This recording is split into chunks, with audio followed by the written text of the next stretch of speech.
to make the Titans incorporate that into their play calling. Like, what was that about? So that's one thing. And also, you said you want to hit on savagery about the O-line as well. Yep. I want to hit on them about the atmosphere that's going to be taking place up there in Knoxville, what it's like being on the field when it's chaotic like that, and just what that rivalry means. One of the best atmospheres in all of college football, and I don't care if you're a Tennessee fan or not. I don't care if you despise the Rocky Top song like a lot of non-Tennessee fans do. Right. That is one of the best atmospheres in college football. And I've worked a ton of Tennessee games for ESPN. Haven't worked any like super big, night games or anything like that. But even when Tennessee football was struggling, that fan base shows up and they're loud and it doesn't matter. That is always a tough place to play. So this one with College Game Day in town, it's the big game of the week. It's the SEC game of the week. I mean, I can only imagine what that atmosphere will be like. And what is that atmosphere like for a quarterback who is now starting in his first or playing in his first road game in the SEC of the season? So you haven't gotten accustomed to it yet. And how do you handle that, especially if you're banged up and you're not able to do what you normally can do as a player, and especially for that kid's game.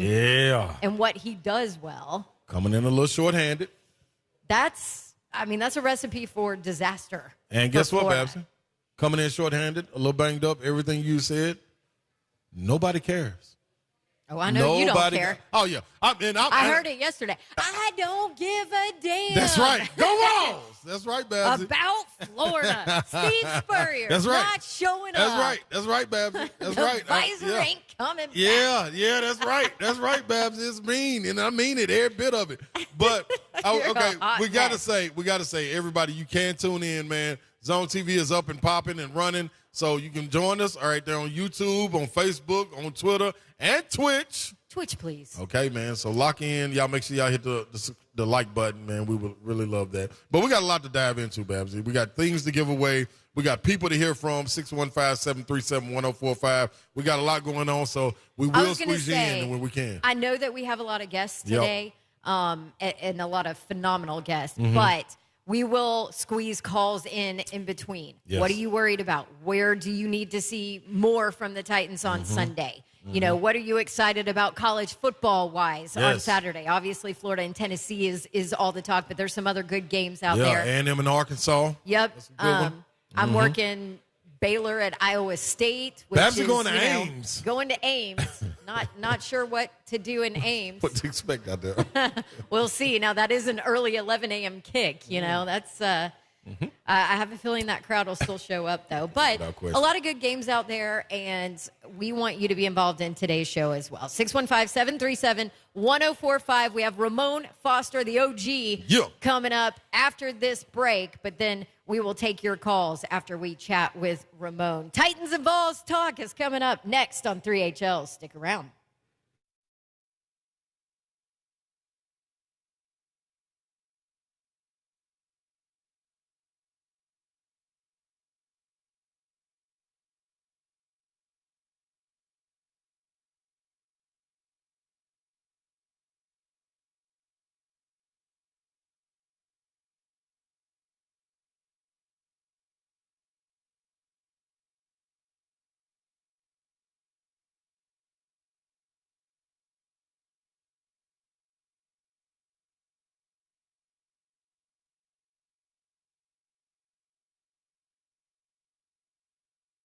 Where's my FanDuel app? Here it is. FanDuel. Start off NFL Week 3 right with a no-sweat same-game parlay from FanDuel, America's #1 sportsbook. Doesn't matter if you're new to FanDuel or you already have an account.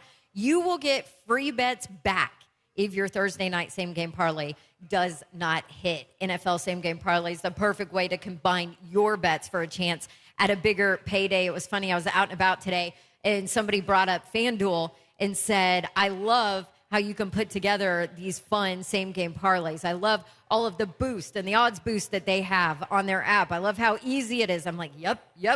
That's why FanDuel Sportsbook is my favorite as well. So build your Thursday night same game parlay. Choose from one of the popular ones that is pre-built for you if you want to make it easy and just, have an extra reason to watch the game. They do that for you. Or if you want to play, just bet the NFL on Thursday night with a no sweat same game parlay. Sign up with promo code DAWN. If you don't already have an account, that's DAWN. And if you already have FanDuel and you already have your account, just sign in and see what you've got. Make every moment more with FanDuel, an official sports betting partner of the NFL. You do have to be 21 and older and present in Tennessee. 3+ legs, minimum $1 bet is required. Refund issued as non-withdrawable free bets. Expires 7 days after receipt. Max free bet $5. Restrictions apply. Terms at sportsbook.fanduel.com. Gambling problem? It's Tennessee. Red line 1-800-889-9789.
Well, I'll tell you about a new restaurant in Franklin, and you need to think about Gina's Pizzeria on a number of levels. Number one, the kids love the pizza. That is for sure. But they've got pasta, salads, Chicago Italian beef sandwich is amazing. But any kind of pizza you want, your favorite kind, or maybe you want to try one of their specialty pizzas, like the Chicago Italian beef pizza or the Joe's Lasagna pizza. Phenomenal. This is an awesome place, and they can hook you up for any of your tailgating needs as well. Gina's Pizzeria, known for their New York-style pizza, but Gina's has a lot more on their menu than just pizza pies. If you love a Chicago Italian beef, you got to try Gina's Italian beef with their delicious pepper arrangement and choices, dunked, drowned, dipped, dry, however you want it. They also have secret menu items. The Italian beef pizza I mentioned is a game changer, and it is a secret menu item. Gina's Pizzeria, 3046 Columbia Avenue in Franklin. That is the Target shopping center with Kroger and all that. Gina's StonefiredItalian.com is the website. Check them out for any of your tailgating needs as well. Just give them a call. Go online. Check them out. Gina's StonefiredItalian.com.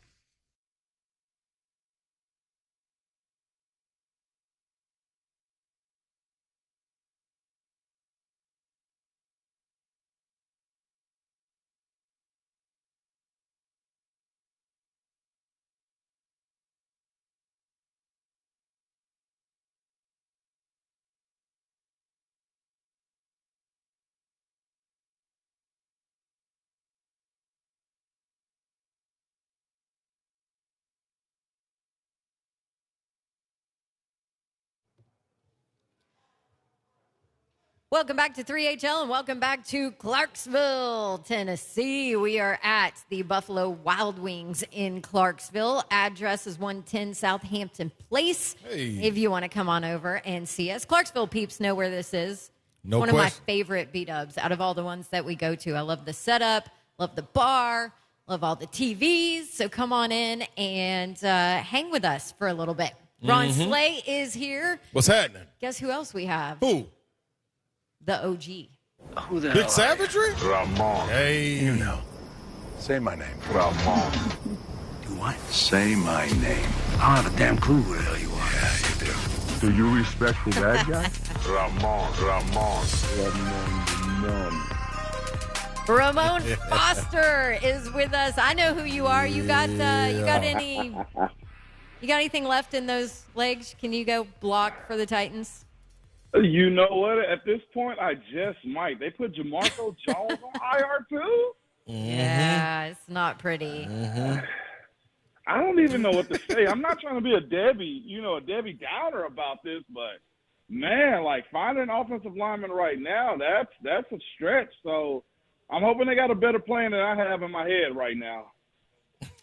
Yep, you said it. Jamarco Jones with the tricep injury just went to IR, obviously didn't practice. And then on that injury report, too, Taylor Lewan, we saw that knee injury, didn't practice again today. No new information on what's going on there, but obviously that doesn't look good. So, Ramon, we're going to start with the negative before we go talk about this Tennessee-Florida game on Saturday. First, we're going to talk about this Titans offensive line because I went back and watched specifically that group when I went back to watch the game, and I thought it was bad from left to right. Like, it wasn't one that stood out to me.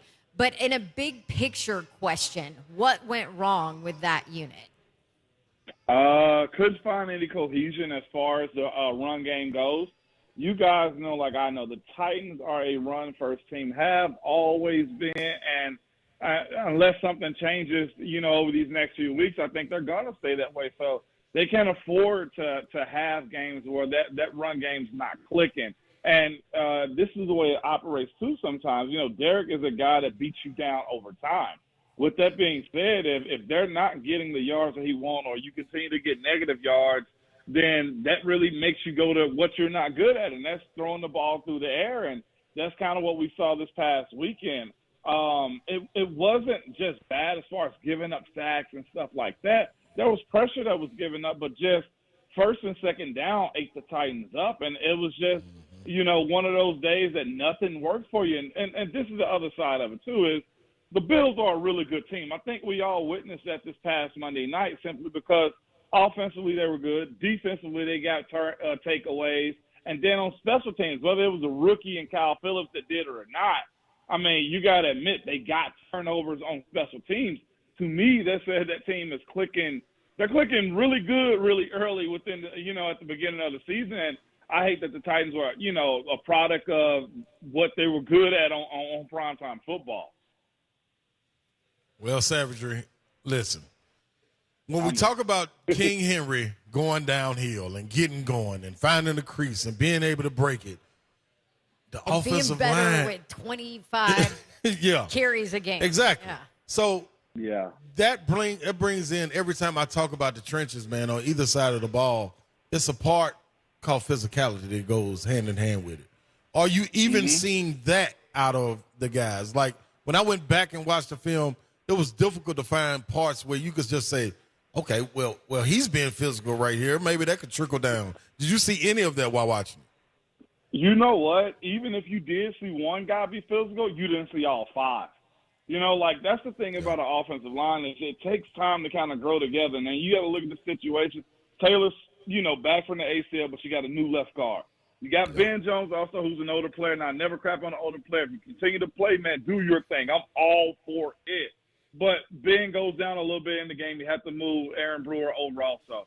You got Nate, who's just now getting back into the lineup, too. I think he missed a good bit of preseason for undisclosed reasons, and he wasn't in.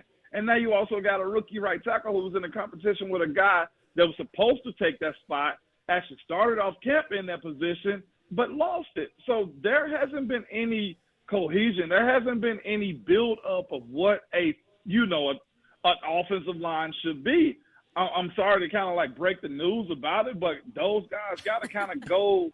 They kind of have to have some bumps and bruises and bad games because all that does is make that group come closer. The biggest issue with the Titans offensive line, and I'd almost go with Cincinnati too.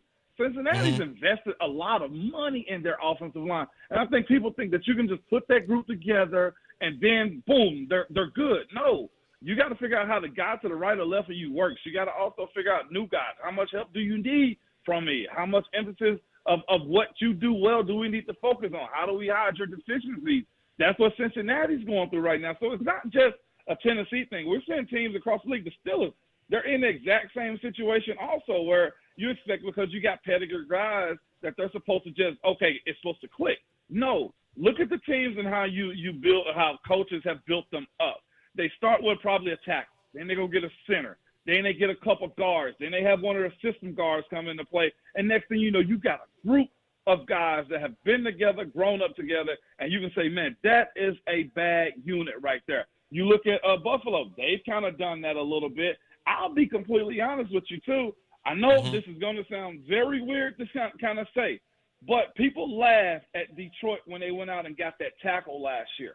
But if you look at their team right now, they're building from the inside out, meaning we can handle golf for as long as we want to, but guess what? I got a left tackle. I got an all-pro center or Pro Bowl center. I got a young right tackle that's really good, and you put those groups of guys together and you say, grow up together.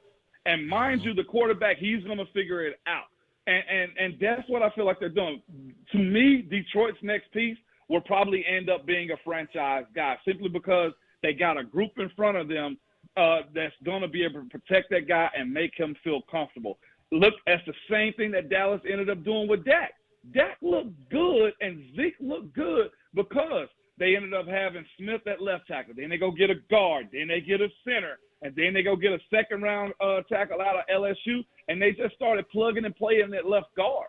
Like, hey, when you have 4 of the 5 or 3 of the 5 that are young enough and grow up together, you get those results, Savage. So, yeah, I saw, NPF be physical. I was able to see Nate clean up some bodies, but it wasn't 5 guys at once because it kind of takes time, and the Titans aren't in that position. Cincinnati's not in that position to kind of say, all right, grow up. No, this team here in Nashville want results now because you look at Derrick Henry, you kind of say to yourself, how much time we got left with him? Oh, man, we got to start paying Jeff. Oh, man, Nate got to get paid. Like, it kind of speeds up the process, but there's no real time to really allow that type of development, man. And it sucks because, like you said too, Babs, it's not just a one group thing. It's tight ends. I mean, on that toss left, on one of those toss left, you had a tight end get beat with Von Miller getting into the backfield. It looks like the OL, but that was a tight end. All of that has to come together, and going 0-2, feeling that pressure of another team coming into your city that's 0-2, it gives you a lot of uneasiness. And we've been there too. You just got to get the first one, and that's what they're looking for this weekend. Okay, so my positive takeaway from what you were talking about with that offensive line is that cohesion can happen. Like, there's hope. Yeah. And we saw it last year. Honestly, we saw it last year. They were bad to start the year. Yeah. Now, obviously, it's different pieces, too, but they were not good to start the year. They got better. It was still a problem, but they got better as the season went along. So is there hope with the pieces that are there now that cohesion can get better? It is, but you really not afforded the time for it, Bab. Because that's a no. Yeah, I mean, I don't want to say no. Absolutely not. But the issue is this. Okay, you got the Raiders trying to get back to 500. You got them, and they're trying to get a dub also. But then you go to the Colts, and then you go to Washington, which has a really good defense also. And then you get a bye. And guess what you got after that? You got the Colts again, and then you got to go to Houston with a head coach in Lovie Smith who's really good at defense, right? We know that to be true. So you're in an ongoing battle, and it doesn't get easier because you got Kansas City. Your real first break might be the Denver Broncos. And what you don't want then is Russell to actually start making plays. Yeah, because you know that's going to happen eventually, right? At some point. Expected to. And then you're fighting up against Sure, it'll be Green right Bay. in time. Right. Exactly. So the bye week should say a lot. They probably will almost go back into like a light camp mode. So, all right, let's reset. No matter what the record is at that time, Babs, just simply because if Lewan is out, you pretty much have a youthful offensive line aside from Ben. So you can start just getting grimy and practice this and start hardening yourself to a lot of just, okay, we got to have a hard reset. And you want it to be by that bye week by either getting this game this week, getting one of those Colts games, winning at Washington, and just make it to the bye and reshift then. All right. Check this out, Savagery. Now let me insert a little bit of hope. Hopefully. Some hope, hopefully. I'm a big guy. I'm a guy that's big on experience. You know what I mean? You can walk me through it. You've been a part of a situation where you've lost a great running back. You've been able to sub in a running back because your line was together. That running back go for 1,000 yards. Have you ever been a part of a situation where you got two pieces on the line that are vets and everybody else you're trying to plug and go, and then maybe one goes out and it's just one left from like the time with you, DeCastro, Pouncey, Big Al, and then your right tackle, you could kind of plug and go on your right tackle as it went. But have you ever been a part where it was just two of you guys, and how do you get through that? No, it ain't ever just been two. We've had at least three. And that's what you don't want. And nowadays, too, with the practice squad being as big as it is, like 16 guys in the practice squad, like it's great for the guys because they're employed. It's terrible for teams who are trying to manage their rosters. Like normally there will probably be one or two good quality or decent guys left out on the free agent market, but most of the teams are thinking the same thing. Get as much talent as we can. We saw that with David Aneni. The Steelers come snatch him. You know, just because, well, you're not going to use him, well, let me take him because I'm allowed to right now. And that's where, you know, the issue comes into play. But, again, if it's just J-Rob we trust and you trust the methods in which they have dealt with guys bringing in and out and that standard has been upheld, anything is possible. And that's kind of just where I am. It's not doom and gloom as it may sound like for me. I'm just telling you, like, I guess where I'm coming from, it's the urgency has to be now, and that urgency is getting that first dub. Like, it's not doom and gloom. It certainly is not. But it's a matter of your rookies don't have time to grow up. They need to be adults right now. Guys who are in those role positions, If the starter in front of you go out, you got to go. You can't have rookies muffing punts 2 weeks in a row, and you can't miss field goals. Like when losing exposes a lot. Yeah, and I guess that's kind of what I'm saying. Yep. I think you're spot on with that. Yeah, a lot of things are amplified when you start to lose, and those little things you take for granted, like a chip shot field goal, a regular fair catch of a punt. Yeah, all that's heightened by a loss. Yeah, you're absolutely right. So before we switch over to your beloved Go Vols, Vols! hold on, one more. I'm curious because we talked about this yesterday, and if you watch some of that game, I didn't put a lot on Derrick Henry. I know some people were all on Derrick Henry for not being Derrick Henry. Mm-hmm. But you weren't. I mean, all I wasn't. in. I wasn't all in. I mean, there's some people that are like, he's done. Yeah, he's done. Write him off. Yeah. I don't think that's the case. I think the offensive line is really struggling. But there were some points where I thought, okay, maybe that's on play calling and Todd Downing. And then there were other times where I thought, well, clearly Ryan Tannehill can see what is in front of him. Like, why wouldn't he check out of something? Or, what did you see offensively on some of those plays that you mentioned earlier, kind of the three straight to the left? Is that play calling? Is that Ryan Tannehill should be able to see what's in front of him and check out of something? What are you seeing as a guy who was in those trenches for 12 years? Well, I think in general, probably maybe 2020, a little bit of last year, where there was some check with me opportunities for Tannehill, and I think that was probably because they were just rolling on offense. As of late, to me, it seems like there's a call it and go type of tempo to the Titans offense, and watching it as savvy as Tannehill has been and as old as he is in this league too, he's double-digit years in this league. A guy like him should understand the offense or be given that free reign and like, all right, Tannehill, it's your show, go. But we're not really seeing that right now. So when you're in those fronts to where it's, hey, call and go, and it's a bad look, it just doesn't bode well. Again, I'm not taking credit for nothing. But one thing I've been saying continuously and just consistently is this.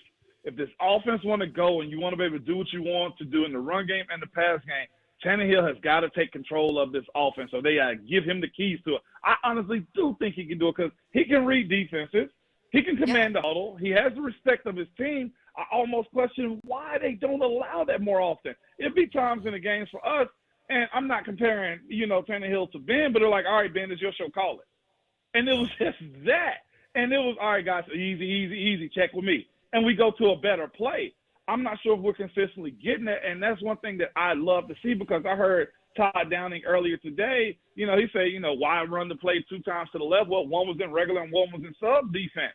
Well, if that's the case and it wasn't a good look in your sub defenses when you have a nickel or dime in. Well, if it's still not a good look in nickel when you're supposed to be big bodies on small bodies, well, where's the check at? You can't set them up for failure if you think it's a good look and then you get lined up and it's not a good look. As much as I want to put a lot of blame on those guys, after hearing that, I'm like, where's the check with me? College players get the check with me, and the check with me is, oh, this ain't a good look. Hey, easy. Like opposite or whatever you want to call it, flip it. Like, there's a lot of that has to happen, and for some reason somebody's not tossing the keys to Tannehill, or maybe Tannehill's not. I don't know what to say about that situation. Not turning the key in the ignition or something. Yeah. That's great insight because that's what that is exactly You've been what saying it I for 2 thought. days, I've been saying it for 2 days watching that film. So that's really great insight on that. Like, why? I mean, at this point, you either trust Tannehill or you don't. You paid him, right? Yeah. Let him do his job. So it's, it's frustrating. And I know this fan base is a little frustrated, too.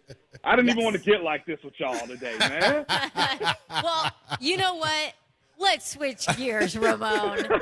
Hey, Hunk, hit a little Rocky Top here. Maybe this will help. There you go, Ramon. How's that? Yeah. That bring my boy back. That'll bring him back right Slay, there. I'll let you start this combo. Savagery, let me ask you, man, before we get out of here, dog. Like, we're going up there. We got the Calhouns. We got a time on Calhouns. What time we pre-gaming, tailgate or whatever we got going on? 12 to 1:30 Eastern time. We'll be live here on 104.5 also. I got some of my guys coming by. You'll be by. It'll be a great time on the river. We'll see the Ball Navy. Heck, we might even get the helicopter fly over or something. I don't know what's going to happen, but it's going to be a good time. Hey, man, okay, so atmosphere getting ready. I try to explain to people what it was like as a student athlete outside of football getting ready for this week. Give me what goes into preparation for these rivalry games, especially of Florida coming up on the hill, knowing that you got some dogs to go fight with.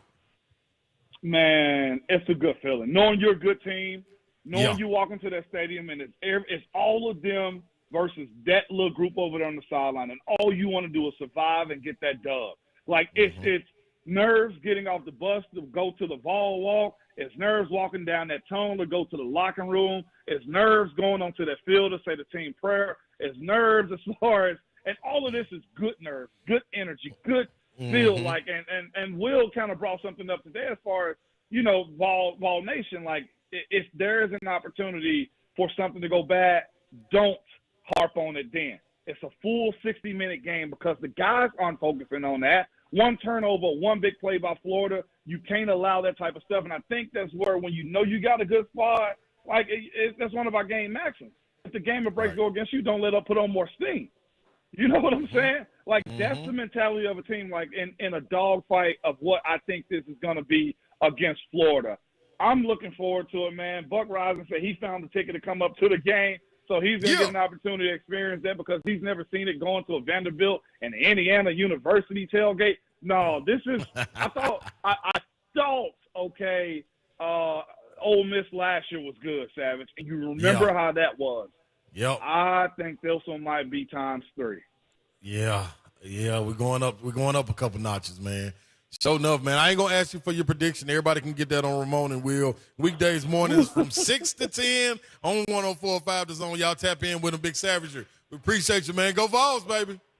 Go Vols. Joe Humps, you can't say that. We got him on the watch. We got Hunk on the watch. We don't really know what side he on. 2 SEC teams. Yeah, he with Babs half the time. Babs, I thought I was going to hear from you today, too. I called you out like 2-3 times. I was just waiting for my phone to buzz.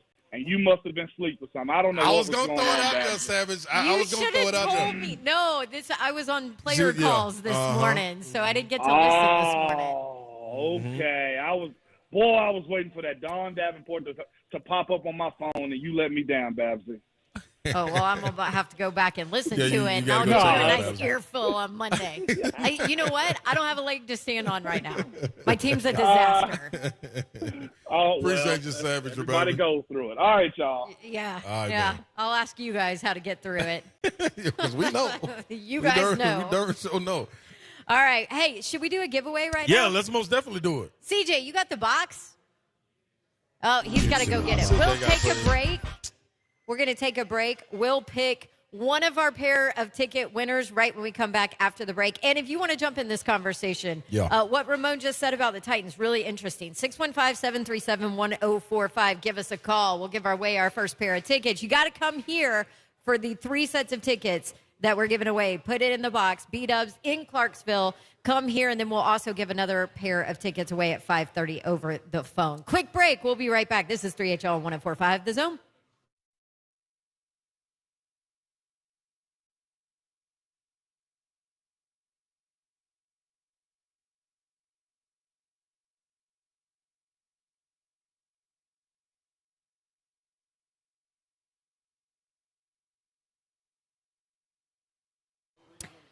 Wondering if you knew that about 80% of new home buyers don't shop around for the best mortgage loan. I never did until now. It's a big mistake.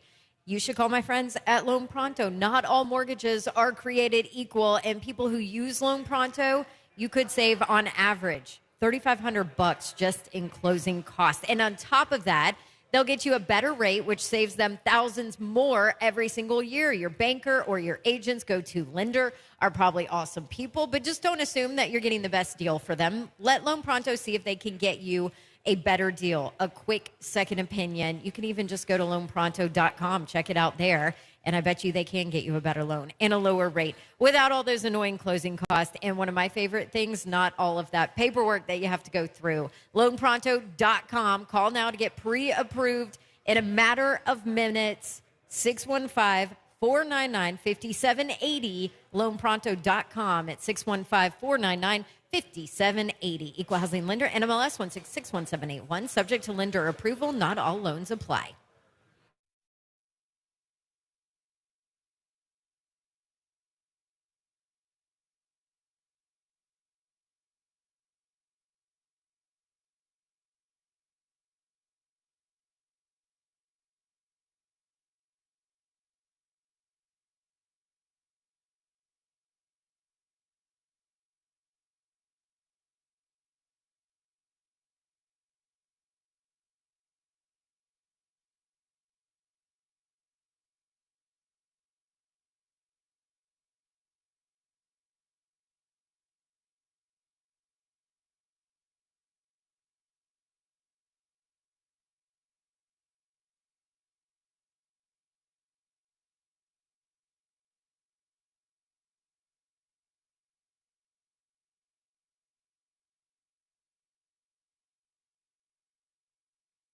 Gupton Dodge Chrysler Jeep Ram. That's where you need to go to get that next new vehicle. If you've been thinking about it for a long time, go ahead and get it done. Call my friends at Gupton Dodge Chrysler Jeep Ram. In fact, go online right now while you pretend to work. All of the dealership information, phone number, address, all that stuff is there. GuptonMotors.com. Also, the inventory is there. We just bought a Jeep. Absolutely love it. They've got tons of Jeeps for you from which you can peruse on the lot when you go see my friends at Gupton Dodge Chrysler Jeep Ram. 3450 Tom Austin Highway in beautiful Springfield, Tennessee. That is where you will find the best car buying experience you've ever had. Car, truck, SUV, Jeep, whatever you're looking for, new or pre-owned, they'll be able to help you out. There will be no pressure on you at all because they simply want one thing, you and the vehicle that's right for you. And that's exactly what will happen. You go take your test drive, you'll go inside, they will help make the numbers work, and it'll be that easy. Again, GuptonMotors.com, 24 West to exit 35 straight shot, 3450 Tom Austin Highway in beautiful Springfield, Tennessee. That's Gupton Dodge Chrysler Jeep Ram.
What is this, Hunk? I want to say welcome back into 3HL, but I'm trying to figure out where Hunk taking us.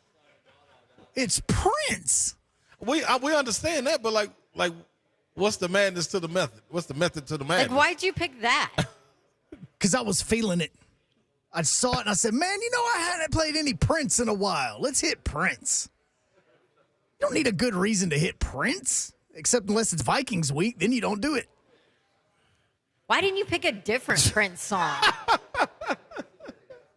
Joseph? That's bunk, Joe. Go Vols. No. No. That don't work We don't for need me. He's that. not claiming No, you. we don't need that right now. We don't need that. No. But what we do need is give away these tickets, though, Yes. that we got. Yes. All right. And CJ, let Slade pick I them. got us. Oh, you already did it? Yep. Can you read it? I think I can. We're about to see Aaron Perrell. You got tickets, baby. You that- got look, tickets. Aaron's yes. sitting right Yeah, here, he knew too. what time it was. He already knew what time it was, baby. Boom. Yeah. Going to the Raiders Congrats, and Aaron. Titans showdown, man. So are we giving the pass away to Aaron as well? Yeah, He coming to the VIP tailgate. Yeah. You coming to VIP tailgate.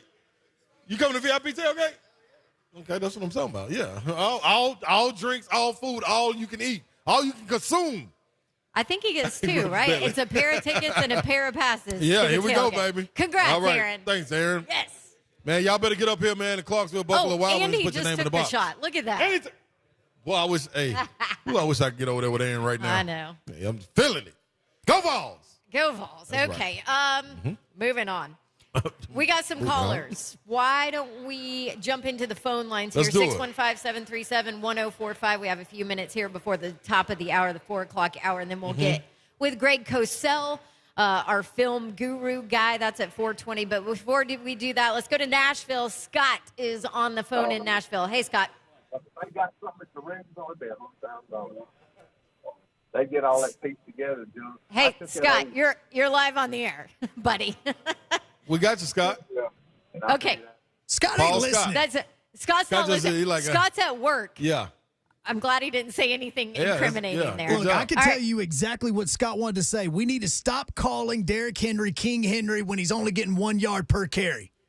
Is that what he said? Yeah, seriously, that really is what he wanted to talk about. Okay. Well, I mean, Wow. that's fine, but He got demoted to Prince, or it's not like Derrick Henry can run through a brick wall. Yeah. I mean, I know we like to think he a could bad boy. and he would, He a but bad boy, Babs. If he there's ain't a that bad. problem when your offensive line gives you zero room to run. Zeto. Ollie would lose his mind right now if he was here too, Hunk. We just had Titan Spider-Man stroll off into him, man. I mean, this costume, He'd be in heaven. Full-fledged. We're going to get CJ to get a it's picture. that Titans love you blue, Spider-Man. He That's got legit. the gloves. He loaded up. He ready I to need roll. to know where he got that or who made that for him. I need Yeah. that for Ollie's birthday in a couple of weeks. It's serious. legit. It is. All right, back to the phone lines real quick. Marlon in the borough. Hey, Marlon, how are you? Hey, how you guys doing? Doing Good. good, Marlon. Hey, man, y'all ain't heard from me in a long time. I'm about to, I usually make them good predictions, but I told everybody before the season started, man, the Vols going to either go 11-1 or they going to go 10-2. And I'm telling you, this game against Florida on Saturday is going to be a good game, but it's going to be a close game because it's a rivalry game. But with Tillman's out, that means Hyatt's going to have to be playing his butt off. And he needs to catch some balls. If he had to go and put some stickum on his hands in honor of Lester Hayes, he needs to put some stickum on his hands. He needs to catch that ball on Saturday because they need to win that game so they can go to beat LSU so I can come up there and watch the Alabama game and see everybody outside the stadium because that's going to be the one that everybody's going to be at. The Alabama. Yeah. Ooh, One. can you imagine? You talking about a build-up, boy. You let that go down just in that order like you just said, regardless of Alabama and how they playing or whatever it is, you talking about belief and hope, it'll be through the roof. And that'll be an interesting week, man. I'll be interested to see how I react during that week. Regardless of what happens the next 2, 3, 2. I have to wait. I'll let you know. I'll let you know, Babs. Well, I'm going to be hyped regardless. It But looks like, I think WBR out of Knoxville put the report out. It looks like Cedric Tillman is highly questionable, Right. is what they put out. So I don't think anybody's expecting Tillman to play. yep. And So guess what? Somebody else has to. Now, That's- on the there you other go. side of the ball, they've they're banked up. They've got some injuries defensively. Yep. And who they might that miss. that defensive player, the best one, is out too. Yep. Ventrell Miller, I believe is his name. Ventrell, yep. So maybe that evens out, but that's where I look to, okay, who's going to step up and be that person? Who's going to be that guy? And you know what, Babs? We can hit on that coming back in this 4 o'clock hour. You know, with Tillman out, who is somebody that steps up? Who do you believe steps up in this Tennessee-Florida matchup, man, with whether it be receivers, whether it be the O-line stepping up, whether it be the running game? And it's funny that we had Ramon Savage on here talking about the offensive lines. You have to stay in tune with that, man. Me and Babsy may have a little surprise for you on the offensive line of the week. Just tap in. This is 3HL. You got yours? I got mine, Babsy. You got yours? Mine's loud and clear. SAWFT, soft. That's after the break. Stick around.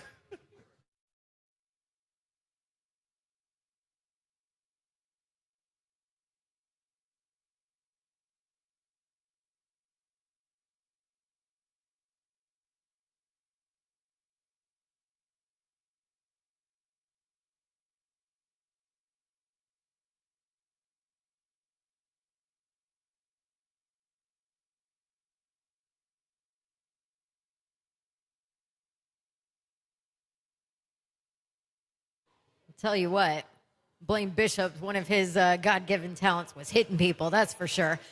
Football season, yes, it is well underway, and now is a perfect time to go ahead and download the FanDuel Sportsbook app, America's #1 sportsbook. That's FanDuel. Right now, new customers, no sweat, first bet up to $1,000, which, if you don't know what that means, that's free bets back if your first bet does not win. Sign up with promo code DAWN, DAWN. FanDuel is the best. I'm looking at the app right now. Here we go. Raiders at Titans. Ooh, it looks like Raiders favored by 1.5. That number has changed, so maybe jump in on that. You believe in the Titans? What do you think? All on this app that is safe, it's secure, it's super easy to use, and you can even do live betting. So maybe you want to kind of see where the Titans are on Sunday and then jump in. You'll get updated odds on all the games that have already started. Sign up today, promo code DAWN, your no sweat first bet. And you can make every moment more this season with FanDuel, the official sportsbook partner of the NFL. Got to be 21 and older and present in Tennessee. First online real money wager only. Refund issued is non-withdrawable. Free bets expires in 14 days. Restrictions apply. Terms at sportsbook.fanduel.com. Gambling problem? Call or text the Tennessee Red Line 1-800-889-9789. Slate. Hey, well, guess what? You can call that number, and then after you call that number, you go to musiccityautoPlex.com, and you can just go on and go get your car. You take them winners, go get you a car. Going down to 2430 Gallatin Pike North, just 15 minutes from downtown. That is musiccityautoPlex.com, man. Get on in there. That's right. I bet you didn't know, though, probably that, you know, the car that you got outside, it's worth something. Yeah, a trade-in. You can go trade that in, and then on top of whatever they give you for that, whatever your written trade-in offer is, they'll give you $500 guaranteed on top of it. So they want your trade. They want you to get in your dream car. They're going to make it happen. Reason being, they can help you get approval for anything you're trying to purchase because of their relationships with all of these finance companies. They make it happen. While other dealerships are dwindling down on their inventory, you can slide right in there, get you a truck that you've been dying to have, like an F-150 or Silverado, whatever it may be. SUVs, anything, whatever you're looking for, sports cars, they got it. Cars ain't got no roof. You want that? They got that too. So bring your trade on in the Music City Autoplex Uncommon dealership. You know what it is. Go get your car.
Good afternoon from the Superbook.com Sports Desk. I'm Joe Hug. The injury report is out, at least from the Titans side of things, as we have some updates on some players. Obviously, we mentioned Jamarco Jones has been placed on IR. Players that did not practice yesterday or today, Ugo Amadi, Bud Dupree, as well as Taylor Lewan. Ola Adaney practiced yesterday, but he did not today. Danico Autry, as well as Traylon Burks, were back on the field in full participation roles. But Christian Fulton, Dontrell Hilliard, Joe Jones, as well as Kyle Phillips were still limited. And Zach Cunningham has been added to that list as well on a limited participation purpose. For all your foundation repair and waterproofing needs, you need to visit USSTN.com. Breaking news at once on your home for the Vols, a flagship station for your Tennessee Titans and home to 3HL out in Clarksville at the B-Dubs. This is 104.5 The Zone.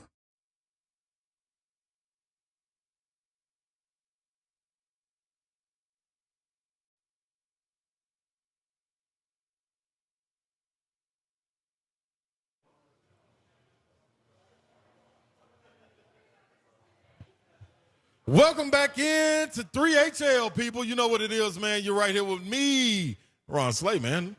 Good old Rocky Top.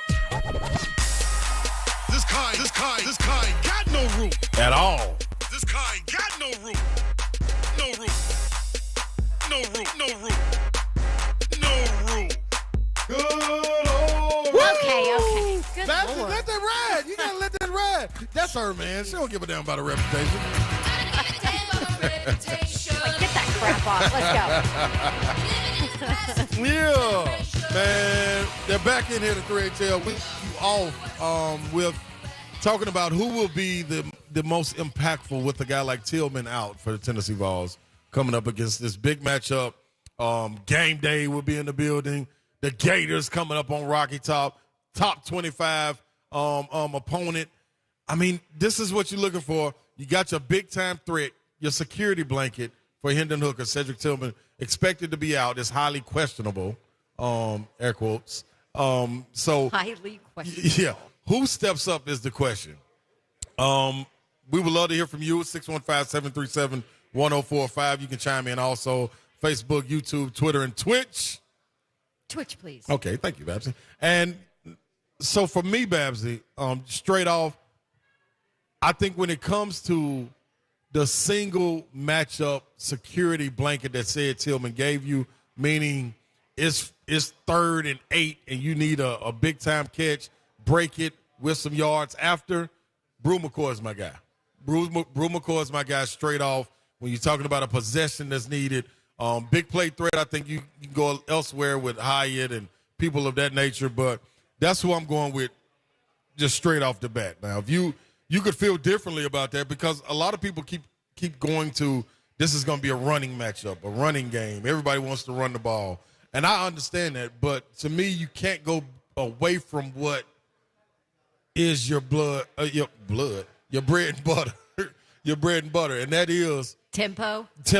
Yep. Yeah, and you gash them by the big plays, and I believe that's what happens by getting guys in individual matchups and them taking advantage of them. And Brew McCoy, we know, is a matchup problem. Yeah, no doubt. 6'3", 225. You run that tempo. I just think, I don't know, and you guys all know, I will be the first to bring some negativity or not. I'm sorry. I shouldn't say check. Just say a reality check. Maybe a reality check when it comes to Tennessee football and this team. I'm not sure that this is a game. Oh, hello. I just think I think this Florida defense is going to struggle with that tempo. Okay. I think that they struggle to stop the run. I think that you couple that with this tempo and a beat-up defense and you don't have your kind of field general out there, I just think that Tennessee rolls in this one. And I am the first to sit here and say, well, now hold on. Yeah. And I said it about Pitt, and I got killed on Twitter. I said, Pitt was not the team that everybody thought they were going to be in the offseason. Now, obviously, part of that was Jordan Addison is gone. It looks very different. They're a beat-up team. They were beat up after West Virginia. I don't think West Virginia is as good as, everybody thought. That was a super emotional matchup. So when people sit here and say, well, Tennessee hasn't played anybody, then, I don't necessarily disagree just because Pitt is in a different spot than you thought they were going to be at the beginning of the season. No, I'm not discounting Pitt because, they play in the ACC now. They get the rest of their schedule. Yeah. And once they get healthy, I'm sure they'll be okay. But anyway, I think that Florida will struggle mightily. Yeah. With this tempo and this offense and run game and whether Cedric is there or not. And I think you hit on it, Babsy, with that being the reason this tempo will affect them is because you got to have somebody that you rely on, and who better than the quarterback of the defense that can get everyone lined up quickly. Even if you got in your notes, hey, man, if they're going too fast, you got to lay down. There's somebody that reminds them of that coming out of the huddle or able to communicate with the defensive line and the guys behind them as far as the safeties go. Miller being in that situation has been the quarterback of that, and with him out, who accepts that role, not only just getting you right, but countering all this noise. Like, you got to have a familiar voice that you're listening to and familiar hand gestures, whatever it may be. So for him out, I think that's almost bigger than what is being said. So that's huge. And I think when you get in the running game, you need guys, especially on the road, to make kind of outstanding plays. He's a guy that can make outstanding plays for Florida. So I feel like that's an advantage for University of Tennessee. I do wonder. I mean, I know Tennessee has played in big environments, but this environment is the expectations, the hype, all of it, you name it. This is new for this group. Yeah. It is. Yeah. Like, how do they handle that? How do they handle College game day on campus? Yeah. How does this group? And I know that Josh Heupel is a very mellow, live within the walls of our building coach, like they all are. But it'll be interesting to see how this group does handle the expectations and the hype around where they are as a program right now. You know what I believe, Babsy? I believe they got a good taste of it last year versus Ole Miss. And they expected, I believe the players expected, because what you get from going through a year of expectations, high hopes, living up to it to a degree, and the crowd coming out and supporting, you get to see it in other sports. So when they got the transition from football last year and go to basketball and kind of get that excitement, then go to baseball, get that same excitement, it's expected. Like, man, this is supposed to be bananas. Now, if the Ole Miss game didn't take place last year, Babs, I'd be like, man, this can get to them. Yeah. I think it's more so now that they're looking at it as, man, this is what we have. This is our advantage. Y'all got to come deal with this. We want this. Like, you feel it walking around. Like, that's why I was trying to explain to people from the outside perspective of it. From a basketball player walking around school, I could call my guys on Wednesday back here in Nashville that's coming up to the game and be like, hey, man, y'all need to be at this game. I'm telling you, I can feel it on campus. Yeah. And you can. So I think they all get that feeling, and we knew the football players felt it. I was in great communications with them. I live with one. We'll have one on tomorrow, Big Al Hainsworth, who can talk about it, what that feeling is like. And I do think it's not that same 98 feeling. This is something different because this crowd hasn't had winning. Any carrot teased in front of this crowd, gonna go bananas about it. You know what I'm saying? So I think you get that, and I think this team we have a luxury of having a 24-year-old at the helm. I say that. So I know, yeah, that You know helps. what I mean? That helps a lot. I know that, I guess people maybe that or younger people don't maybe realize this rivalry. Right. And what it was like and what it's about. And because we talk to Chris Lowe all the time. Chris Lowe knows. I think he wrote a great piece for ESPN just talking about the in-depth look at this rivalry, because you look at recently and Florida has dominated, absolutely dominated. So people look at it and think, well, Florida doesn't look at you guys as a rival, you know, and I brought it up yesterday. It's very similar to Kentucky and Tennessee and Kentucky, where it didn't matter if Kentucky was the better team. Tennessee still somehow got them year after year after year. And that's kind of, you know, this Florida-Tennessee rivalry for so long. Right. So obviously the Vols have the advantage of a Hendon Hooker back there. They have the advantage of having this game at home. But you've seen it. Yes. You never know what happens in a Florida-Tennessee game. You have no clue. clue. I can sit here and say I think that Tennessee is going to dominate this game and walk away with this and be dead wrong. Yeah. You know, I don't have a good question. track record the last week, by the way. I went all in on Mississippi State. They laid a freaking egg. This is true. You know, I've gone all in on Matt Ryan. I mean, he looks like he's 70 years old playing football right now. So my track record is not good. I'm not going to lie. Yeah. You know what helps with it, Babsy? This is what helps. Drinking at B-Dubs, that will. Am I allowed to do that? We will. Wash away toast will be coming that's soon. right. I can do it then. Yeah, that's right. But you what was ushered in this, and y'all can tell me if I'm wrong, with the younger generation that is there now, not being able to see and understand this rivalry, it's almost a gift and a curse in the sense of a new regime and culture was issued in, not only with Heupel, but a new regime and culture was issued in with Danny White as well. Yeah. You know what I'm saying? So the way they're out in the at the school and on the grounds and, you know, at the UC and at the stadiums, at each sporting event is a little different than what you were used to. So it's almost a, hey, man, watch this. Believe in me. I haven't given you any reason not to yet, so just follow me.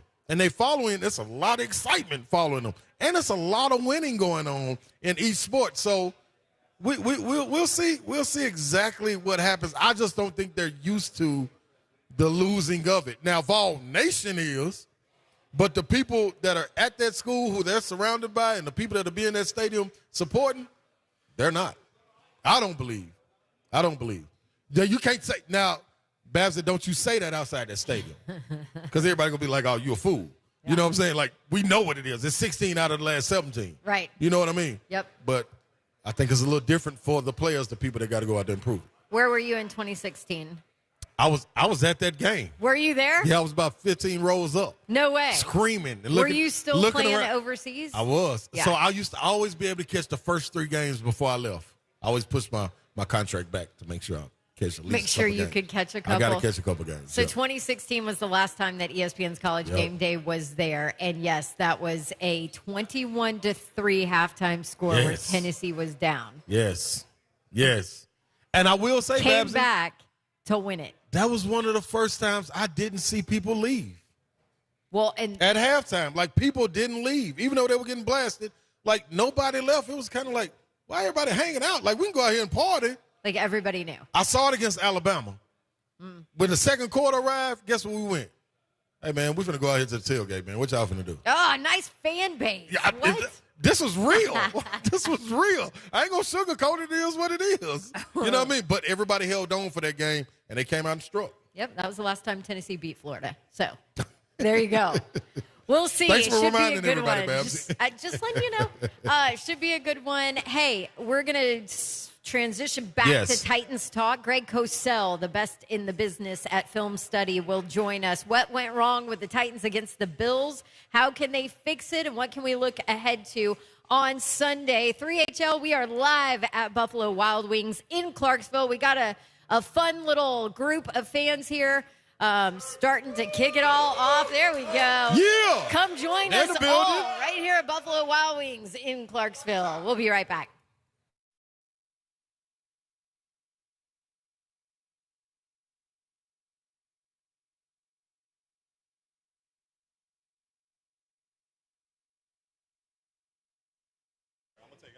All right, not a lot of guarantees these days when it comes to the cost of things, especially when you have to wonder what interest rates are going to be in the future. Might need a crystal ball, right? Well, my friends at Two Rivers Ford, as usual, they're trying to make things easy on you. They are offering guarantees, great prices, and locked-in interest rate when you custom order a 2023 model year Ford. I'm talking F-150, Explorer, Ranger, Edge, Bronco Sport, maybe an Escape or a Mustang.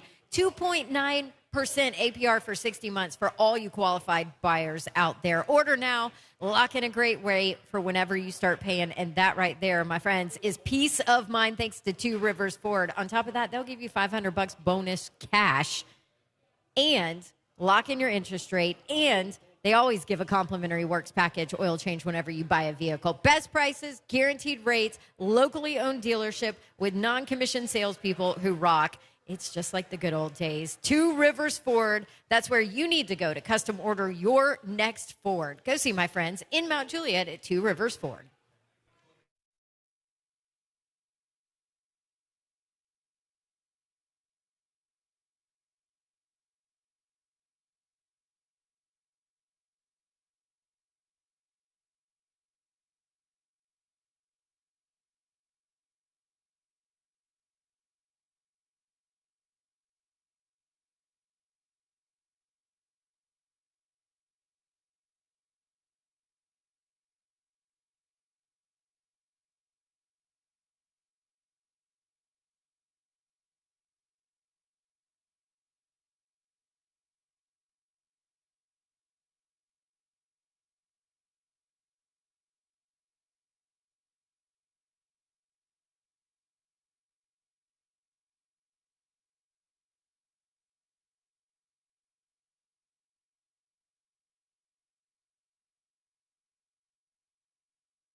Strike out wings. You know what it is, man. It's Tuesday, 69 cent wings. That ain't today, but you can always slide in there and just get the wings. Because I'm telling you, what you paying for them, you can't substitute for this flavor. That flavor is just priceless, man. I ain't gonna lie to you. I'm gonna tell you the truth, man. Tell you what God love, and that's the truth. 3961 Nolensville Pike, right there in Plaza Mariachi. You go in there, test them out. Strikeout Wings will be there, the home of Sweet and Sassy. Also, you can go to the 123 Ewing Drive location. Check them out over there. Go in there. And I had somebody ask me the other day, man, hey, what are you going there and get? Man, I'm going in there and getting the Ron Slate, man, the Sweet and Sassy with the lemon pepper drizzle on it. You know what it is, a 12-piece. And then right there lined up in the middle of the wings, you're going to get the Cajun ranch fries with the cheese melted on top. Now, if they ain't good, I want you to tweet me, inbox me, do whatever you got to do to let me know. Call the station, man, and tell me I'm lying. You go be in the building and tell me I'm wrong. I will not be. I'm telling you. 1, 2, 3. Strikeout Wings.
Welcome back into 3HL. Yes, indeed, man.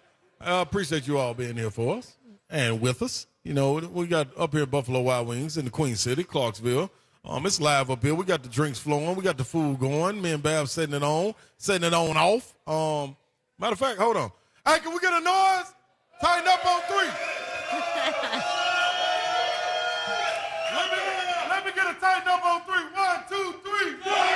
See, it's still love out here, baby. Still love out here. You know what I mean? It's still belief out here. Even though our friend Greg Cosell probably cringed at watching the tape of this last Titans performance, that's okay. Greg Cosell with NFL Films, NFL Matchup on the ESPN properties. Best football film evaluator in the world. That's how we like to intro you. Hi, Cosell. Well, I like the music too, Dawn, to start off there. That gets me going, you know?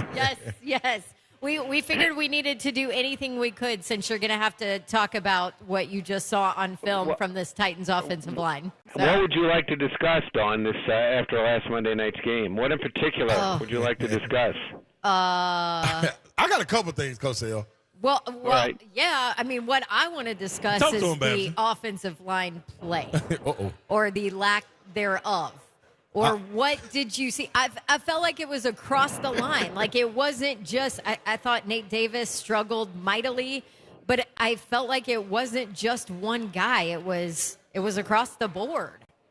Yeah, I mean, I don't think it's a very good offensive line overall right now, and I think that's a pretty significant problem. And was exposed a bit against a very good Buffalo front, and in fact, a Buffalo front that was missing 2 of their really good rotational players. So, no, I think that's a definite concern. You know, and it's very hard in this league to play with a 275, 280-pound guard. It's not the situation you'd ideally like to be in. Believe it or not, I thought Petit Frere, again, played reasonably well, had a few bad snaps, which we talked about. That's to be expected. He's a rookie. You know, and obviously Daly had to come in and play for Lawan after the first snap of the game, and I assume he'll be the left tackle going forward. You know, even again, I'm only speaking about film, and we've talked about this before, that Taylor Lewan had not played great football for the last year or so. So, you know, I wouldn't say he was the solution either. So the offensive line is really only one of the offensive issues, but it's a big one. It is a big one. So there is an argument here in Tennessee of some people that say, oh, well, Derrick Henry's not running like Derrick Henry, and he's done, and he's, you know, washed up and whatever else. And then there's the other side, which I'm a part of, that says there's not much he can do when there's zero room to run. There's no way for him to get going, all of that. So when it comes to Derrick Henry, what do you see? Well, and I'm not saying this to denigrate you guys, but that's sports radio talk. We don't know the answer to that. We've played 2 games this season. You know, there's no way to evaluate Derrick Henry's entire future right now. So, you know, I think we need to put that aside for the moment. But he's running behind a poor offensive line.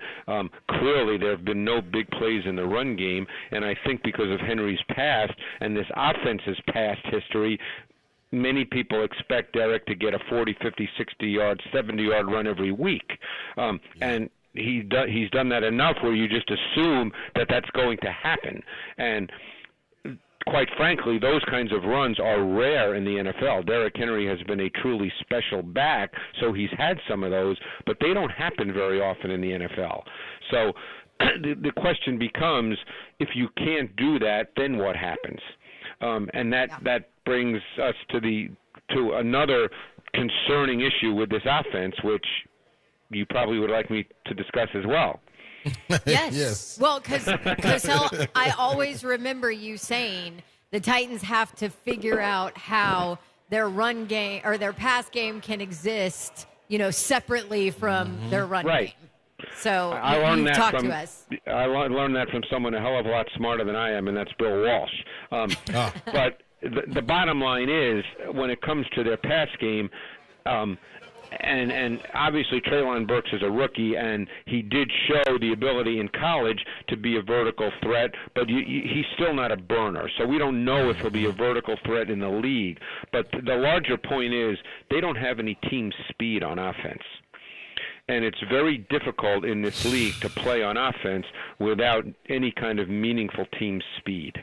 So, right now, and all we can do is say right now. We don't know what the future holds, but if you just look at their offensive roster and personnel, their O-line is clearly not playing very well, and they don't have team speed on offense. So those two things cause problems. So, it's easy to rip, and I'm sure they're being ripped. It's easy to rip Todd Downing. We know how that goes. I mean, that's the world in which we live. But the question becomes, the question is, what are the options right now? What can be done? My guess is, and I don't know Mike Vrabel other than to say hello to him at the Combine, but I know his background. I would bet that their thought process would be that we have to go back to basics, that we're going to have to line up, we're going to have to run the ball, we're going to have to be a physical team, and that's what we're going to have to try to do. And that's the way we're going to get back on track. I would be very, very surprised if the thought process became, let's go out and toss the ball all around the yard. I don't think that's going to happen. Man, Greg, he's just telling you what the tape shows.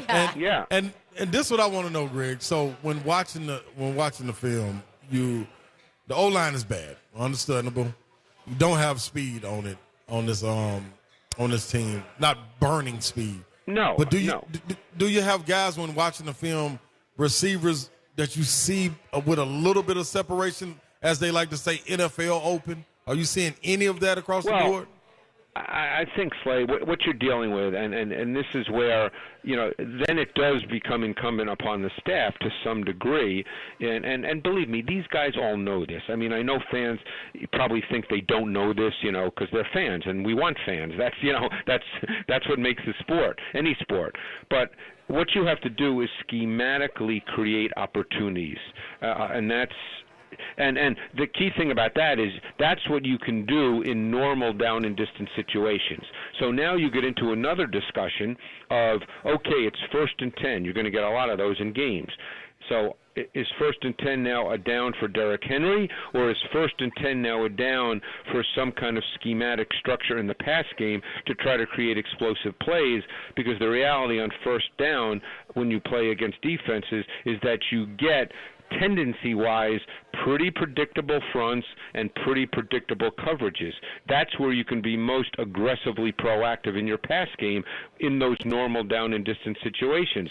So like I said, now that's another discussion. What are we going to do on 1st downs? Do we line up and say, hey, it's time to go back to basics and hand it off to Derrick Henry? Or is it more of, hey, this is the opportunity to try to create some explosive plays in the pass game, because it's going to be more and more difficult to do that with our personnel if it gets to be 3rd and 8. Cosell, now tell me this. Did you see, well, have you seen in the past a wrinkle with this halfback toss, that the Titans would take this and put in their game plan and say, man, this worked? Did that work against Buffalo, against the Rams, or what? You're talking about the outside toss? Yes. Well, they've had that in their system for years. Every team has. It's basically what we call a pin-pull concept. Okay. You toss it, you pull the guard to the side of the toss, you down block with wide receivers or a tight end, and you try to get the tackle out in front. Oftentimes teams do it to the boundary, because then the pulling tackle ends up blocking a corner, and you feel very good about that, because most corners kind of say no thank you when they kind of get out of the way. So that's in everybody's system and everybody's running repertoire. So that's not something new. It's not something you run 15 times, but it's something that you can run based on how you feel the game's going and your opponent. So look, they're going to have to do a lot of work as a staff. They know everything I just said. They know. Believe me. Yeah, I'm one guy. Okay, they have a whole staff. Okay, I'm one guy who because of my job on the matchup show and other things is trying to watch as many games during the week as I can. Right. You know, they're a whole staff just dealing with their team and the upcoming opponent. So they're doing way more work than I am. So, you know, contrary to what people might think, they know everything I just said. So what they're trying to do is figure out how to compensate for the weaknesses that are clearly there, because you can't change all that in a week. You're not going to have brand new personnel this week. You're not all of a sudden going to have Olympic sprinters this week. So you have to figure out the best way to run your offense. And you know what? That's not easy. Believe me. Everybody assumes it is. It's not. Because you go through a whole off season and a whole training camp with the belief that this is who we are, this is the way we want to play, this is how we play our best. Okay, this is what coaches do. They live this stuff. You know, even in the month that they're off, they live this stuff. Believe me, I know a lot of coaches. So they're thinking about this every second. So it's not easy to make a 180-degree change. So that's why most coaches, a high percentage, will say, hey, it's time to go back to basics and what we've been practicing and preaching and talking about for the last 7 months, as opposed to let's just blow it up and start with something new, which you can't really do in a week's time anyway. Yep. That's a great point. So I'm one of those people that has been critical of Todd Downing and play calling, and I was last year, because you remember I asked you about it. You were like, hey, listen, I look at what's on tape. But let me ask you this about what the tape tells. There were a couple of times I thought that, hey, there's not much Derrick Henry can do, right, with a bad offensive line. But I thought there were a couple of times I didn't know if it was maybe the play calling or if it was maybe on Tannehill. But can Tannehill look and see and check out at things? Like, there were a couple times where I thought, I know that he recognizes what's in front of them. He wouldn't be where he is if he didn't. No. And again, you know, I happen to know someone who was actually part of the staff as an intern through the training camp. You know, wasn't hired, but you know how teams bring in a bunch of people, and so you know, he was in the quarterback room, and you know, and he said that Tannehill is incredibly smart. He's incredibly aware of everything that's going on. So, you know, he's been in the league a long time. So, again, are there always going to be plays in a game where the quarterback, no matter how smart he is, just maybe doesn't recognize something, or the defense moves with a late movement and gets them? Those plays are going to happen. But, you know, the other issue, which I don't know the answer to, okay? There's no way I can know the answer to this, and I'll be very happy to say that. I don't know how much freedom he's given. I don't know if they want him to do a lot of checks. I don't know that. So, you know, that's something, I mean, there's a Hall of Fame quarterback, I don't need to name him, who told me that, who I've gotten to know, who told me I didn't like to check at the line of scrimmage at all. I said if I saw a play that, you know, I knew wasn't going to work really well, I'd run it and we'd come back on the next play. You know, so those are things I just don't know the answer to. You know, and there's many ways that teams can deal with that. You know, the issue when a team is not playing well is it's very easy to nitpick individual plays. That's easy. Right. And you know, I'm not one who likes to do that a lot, because, you know, I just feel, like I said, that's an access to the result kind of thing. Once you know it, you know, once you see what happened the first 2 weeks, and obviously if Bullock makes the field goal week 1, we wouldn't be thrilled with their offense, but we'd be having a slightly different conversation. But this week, you know, the game was actually competitive, for a quarter and a half, and then it got away from them. Yeah. The third quarter was the disaster. Yeah. And we haven't even hit on the defensive side, but, I mean, the Titans have serious corner issues. Well, they have corner issues because of who they're playing. I mean, they were playing a rookie free agent corner who got a lot of snaps. Farley's going through his learning curve right now, his welcome to the NFL moments. And, you know, and we'll see, you know, when he comes out on the other end. He certainly has talent and traits. That doesn't automatically mean he'll be great, but, you know, he's got to learn. He hasn't played a lot of football. You know, that's the other thing. He hasn't played a lot of football in the last 2 years. So, he has to learn now. And I know everybody's going to talk about the Kumaro play, and that means he stinks. Because it's Kumaro. Imagine if that was Diggs. That's easy. Again, those things are easy to say. Okay, let's turn the page, Greg. We got let's look ahead to the Raiders. Are you done talking about that debacle? I mean, no, it's so much. Okay. We need 2 hours with Greg to break all that down. No, but that was good perspective. Oh, without Greg. question. Looking at Max Crosby and Chandler Jones, why are they being held? Have you watched a little film on the Raiders, correct, Greg? I did, yeah. Yeah, why are they being held in check like this? I think 1 sack and not many pressures on the QB with 2 guys in Max Crosby and Chandler Jones that make a living off of getting at them. Yeah, but I think that's, again, now you have to look at who they've played. Last week they played a quarterback that is very chaotic and frenetic and moves a lot. I don't mean that in a bad way. I know those words sound bad, but when you play Kyler Murray, he's not a stationary guy. You could win, which they did, win their one-on-ones, and he moves. So, I think when it comes to sacks, it's just like tackles for interior defensive linemen. When I do my college work, I can look at a stat sheet and see, a defensive tackle has 1 tackle in the game, and I watch the tape of the whole game, and I come away going, God, he dominated the game.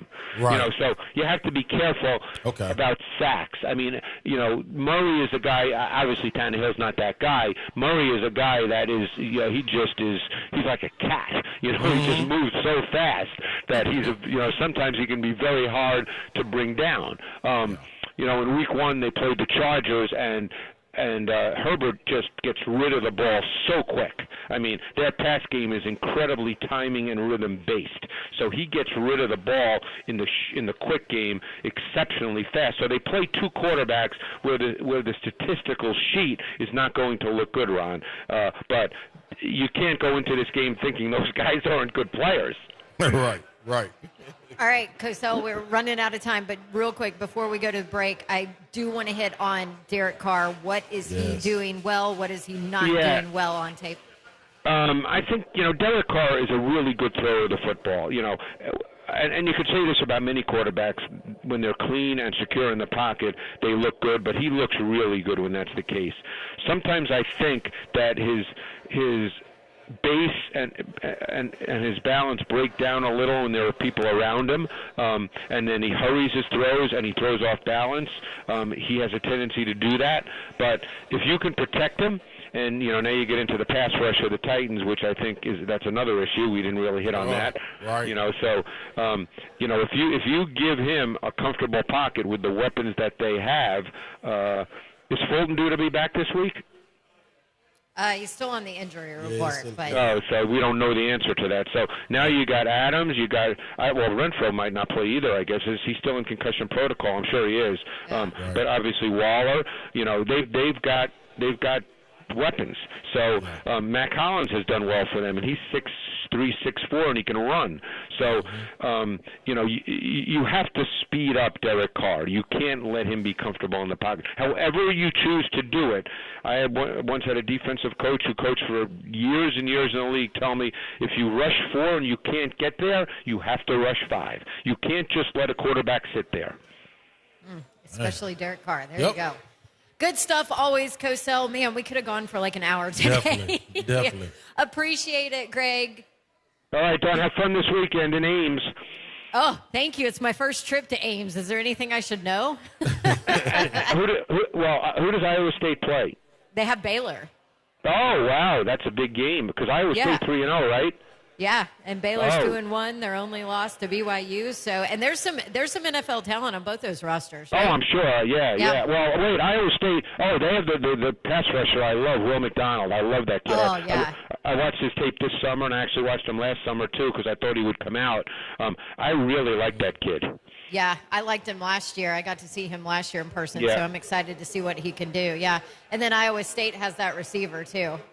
Oh, Hutchinson, right? Yeah. I didn't watch him this summer. Yeah, he was a guy I wanted to get to, but I just didn't. I watched probably 20 receivers, and I just didn't get to him. Well, there you go. You can get to him after this year because he's a Although I fifth-year will for guy. sure because he has to come out. I think he's a fifth-year guy, so he has to I come think out. it's finally time, yes. So Yeah. there you It go. seems like some of these college players are like 8-year guys now, you know? Yeah, I had an 8-year guy last week. Yeah. Crazy. All right. Thanks, Cosell. Appreciate it. All right, guys. Thanks. Appreciate it. There you go. That is Greg Cosell, best in the business, man. Without question.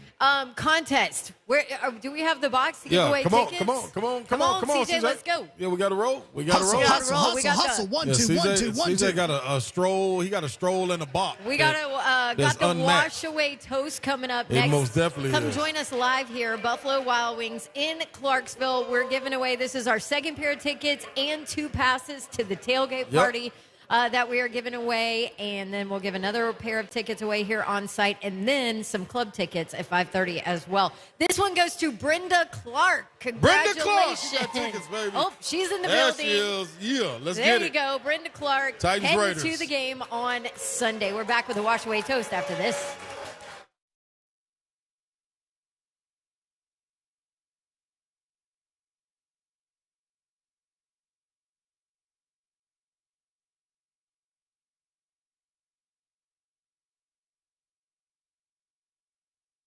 Here we go. NFL Week 3 off right. Start it tonight. A no sweat same game parlay from FanDuel, America's #1 sportsbook. Doesn't matter if you're new to FanDuel or you already have an account. You get free bets back if your Thursday night same game parlay does not hit. Perfect way to combine your bets for a chance at a bigger payday. How about Steelers Browns? Browns by 4.5. Maybe go moneyline Browns. Add an over or an under on rushing yards for Nick Chubb, 84.5. What do you think there? Maybe an over. Throw in Chubb over 2 touchdowns. Boom. Built. Go win. Build your own. Choose from one of the popular same-game parlays that is pre-built for you in FanDuel's top-rated sportsbook app if you don't know which direction to go. There you go. No sweat same-game parlay. You can bet on the NFL. Sign up with promo code DAWN if you don't already have an account. And if you do, you're all set. Sign in and see what you got. Make every moment more with FanDuel, an official sports betting partner of the NFL. 21 and older and present in Tennessee. 3+ legs. Minimum $1 bet required. Refund issued as non-withdrawable free bets. Expire 7 days after receipt. Max free bet $5. Restrictions apply. Terms at sportsbook.fanduel.com. Gambling problem? Call the Tennessee Red Line 1-800-889-9789.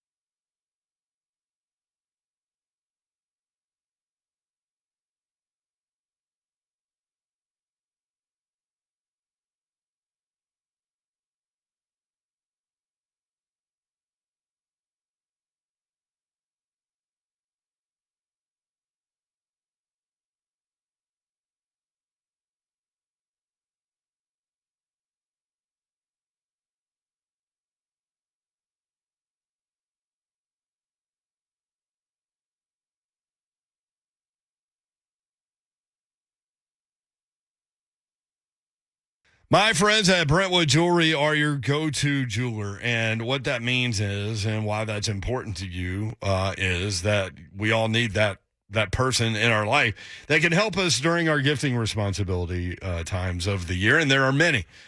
So when you have something pop up, like an anniversary or a birthday or anything, Valentine's Day, whatever that day may be, your friends at Brentwood Jewelry are there to help you. The Amamali family are ready and waiting, so you go in there, they help you find that perfect gift.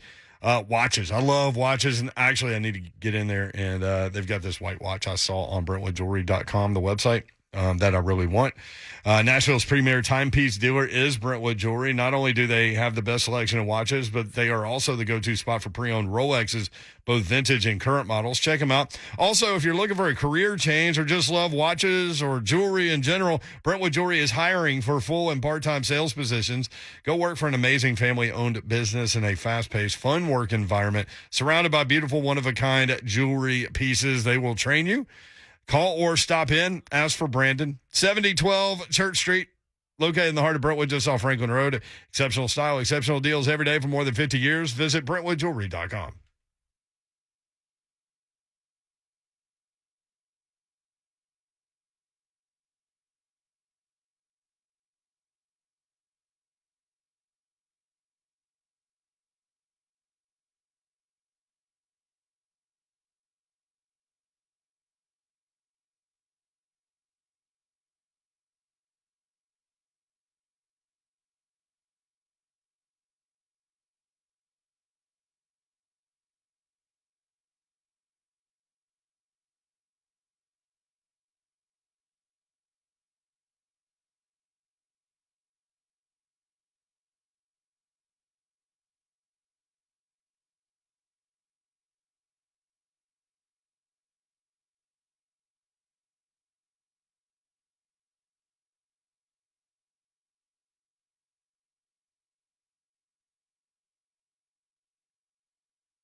Welcome back into 3HL. You made it just in time. I hope you're up here in Clarksville, Buffalo Wild Wings. If you're not, you're about to miss the wash away toast. It's 4:45, people. You know what time it is. We got to get straight to it.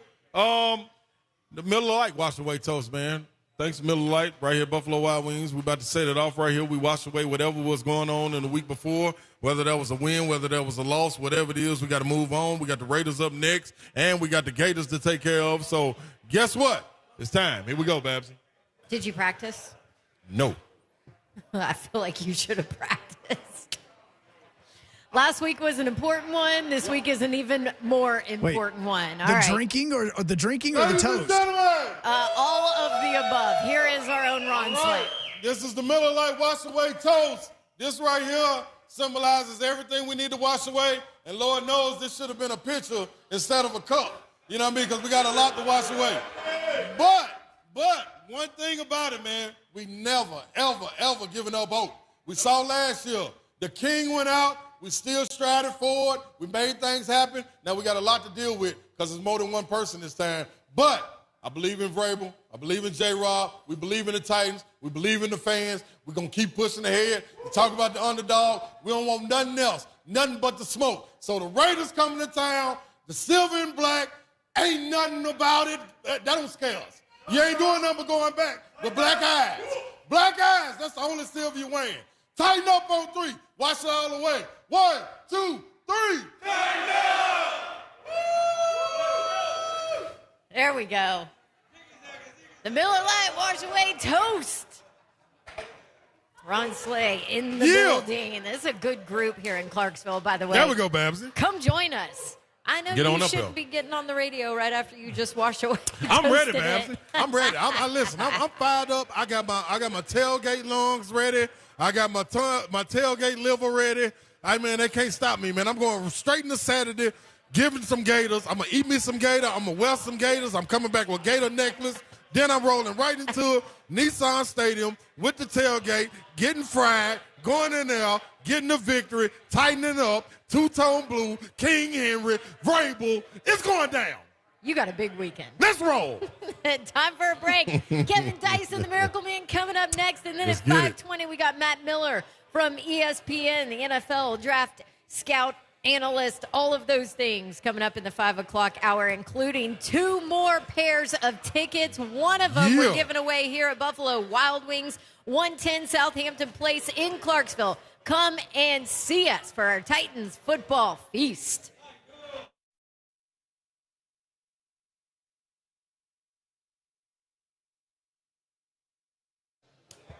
Want to tell you about my friends at Loan Pronto. Maybe you're getting hit hard with higher costs and higher interest rates, and your credit card rate is going up every month. Well, how would you like to wipe out those credit cards before the holidays? Call Loan Pronto now because your home equity can rescue you right now. Your home value is still up, and there's a ton of cash that you can get out. Loan Pronto specializes in those zero-cost cash-out home refis. I did it so we could do a backyard project that's still going on. And you can get tens of thousands in as little as 2 weeks to do something like that, or to pay off your credit cards, consolidate everything into one super low payment. And when rates come back down, Loan Pronto will just refinance you again for free. That's what they do. LoanPronto.com is the website. Don't wait. Call Loan Pronto. Do it now. You could even skip your next 2 house payments altogether. 615-499-5780. That's LoanPronto.com at 615-499-5780. 5780. Equal housing lender, NMLS 1661781, subject to lender approval.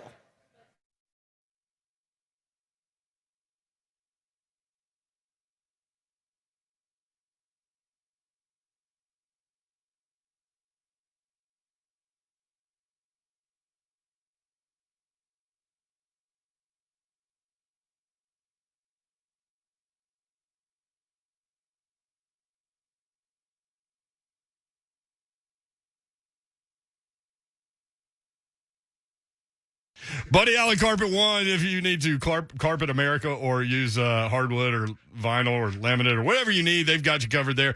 Locally owned and operated by the Allen family for more than 55 years.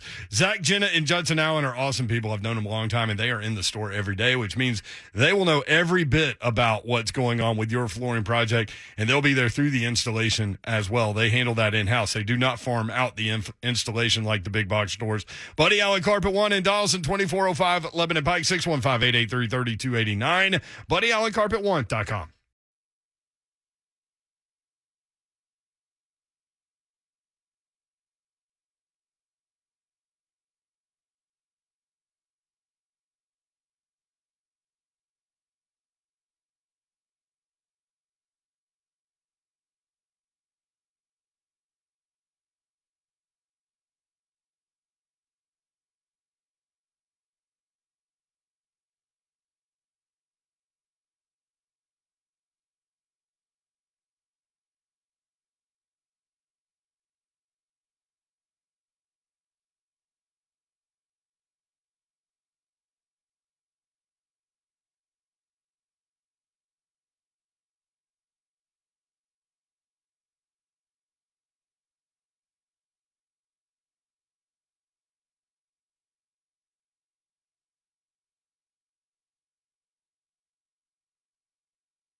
Good evening from the Superbook.com Sports Desk. I'm Joe Hawk. The injury report for the Titans is out, and there's another name that's been added to the list, but Jamarco Jones, we've already told you about that. He has been added to the IR. Players that did not practice yesterday or today, Ugo Amadi, Bud Dupree, as well as Taylor Lewan. Now, Ola Adeni was limited yesterday, but he did not practice today. Now, as some of the players that were limited yesterday but did practice today, Danico Autry, as well as Traylon Burks. As far as the player that has been added to the injury report, that would be Zach Cunningham. Knee injury. He was limited today in practice, as was Kyle Phillips, Joe Jones, Dontrell Hilliard, as well as Christian Fulton. For all your foundation repair and waterproofing needs, you need to visit USSTN.com.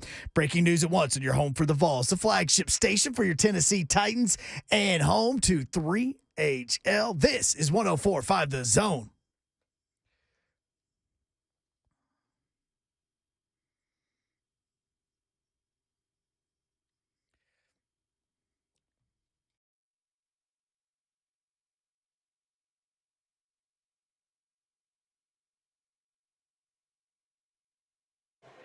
Welcome back into 3HL, man. You made it to the 5 o'clock hour.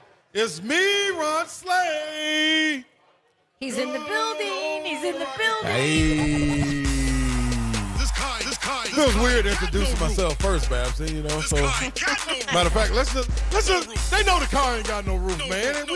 They know the car ain't got no roof. What about Babson? This introducing yourself thing is just weird. It's weird, ain't it, Hunk, man? We miss Mayor. Yeah, we do, man. He out there on assignment right now, man. Joe Hunk in the studio. He's listening today. You introduce him, he introduces you. No, we can't figure that out. Yeah, we ain't figured that part out. This is new to us. This is not our jam. No, not at all, man. We are at Buffalo Wild Wings just out like here to in Clarksville. hang out with the people. Yeah, that's what we doing, man. We out here socializing, having a good time, man. The chain gang in the building. We This got whole balls work- in the building. This whole work thing gets in the way. What part is this? I don't know. What this got to do with We it? got to talk? Yeah, you know what I'm saying? Come on. Y'all can come out here and join us, though, man. We're in Buffalo It's a Wild good Wings. crowd. Good Great crowd. Come crowd. join Great us. crowd. Clarksville. That's the location. Come out here. We'll be at the Buffalo Wild Wings every Thursday, right, Babson? Yep, every single Thursday. There's a couple of random Tuesday shows towards the end, or I think Okay. in November. Okay.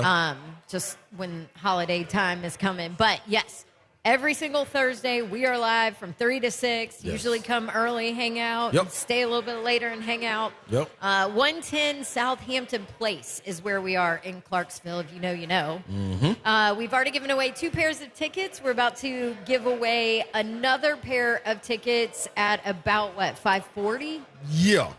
About 5:40. So you have about 40 minutes to come and put your name in the box here at Buffalo Wild Wings in Clarksville to be able to do that. When are we giving these away? And we're gonna give these away. We got 2 $50 gift cards for Buffalo Wild Wings. We will give those away also When? at the 5:40.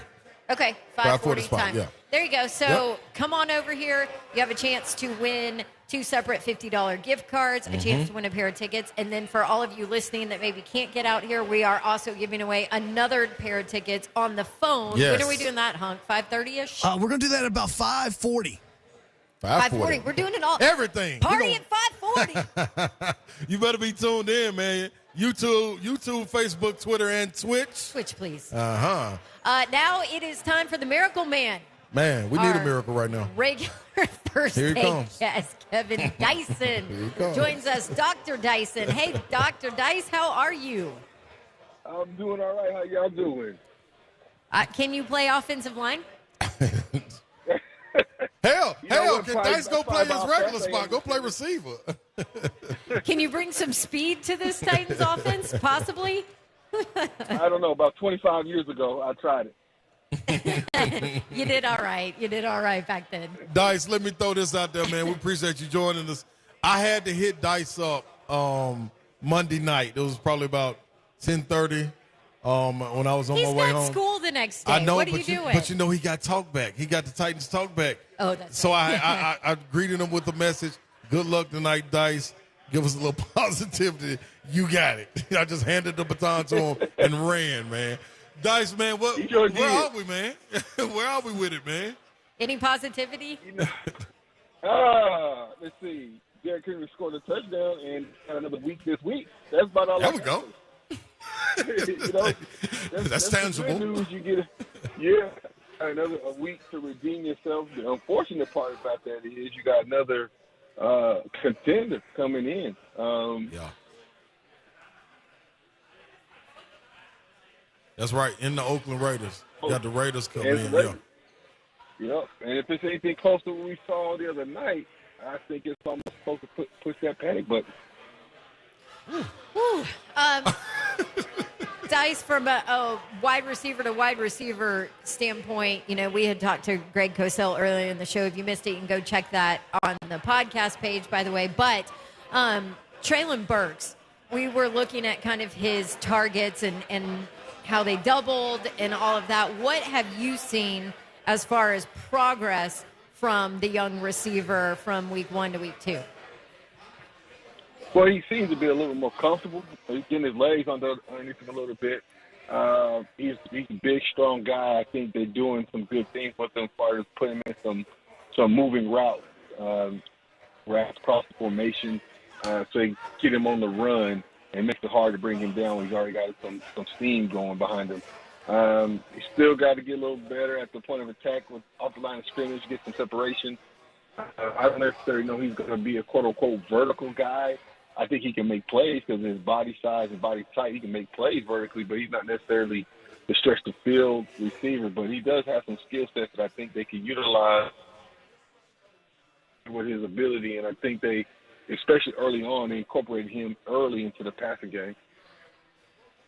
What went wrong? What's the biggest thing that has gone wrong for the Titans offensively that you see right now? No cohesion. It's almost as if they, if Derrick Henry's not getting going, it's like, oh, what next? I think that first drive when he was seemingly going, the play action was going, they made some plays in the passing game, and then Buffalo made that adjustment. And then it didn't seem like the Titans did. They didn't have that counter. And that ultimately, I think, was the biggest difference in that game. Buffalo seemed a lot faster. They seemed a lot faster to the point of attack. They seemed aggressive.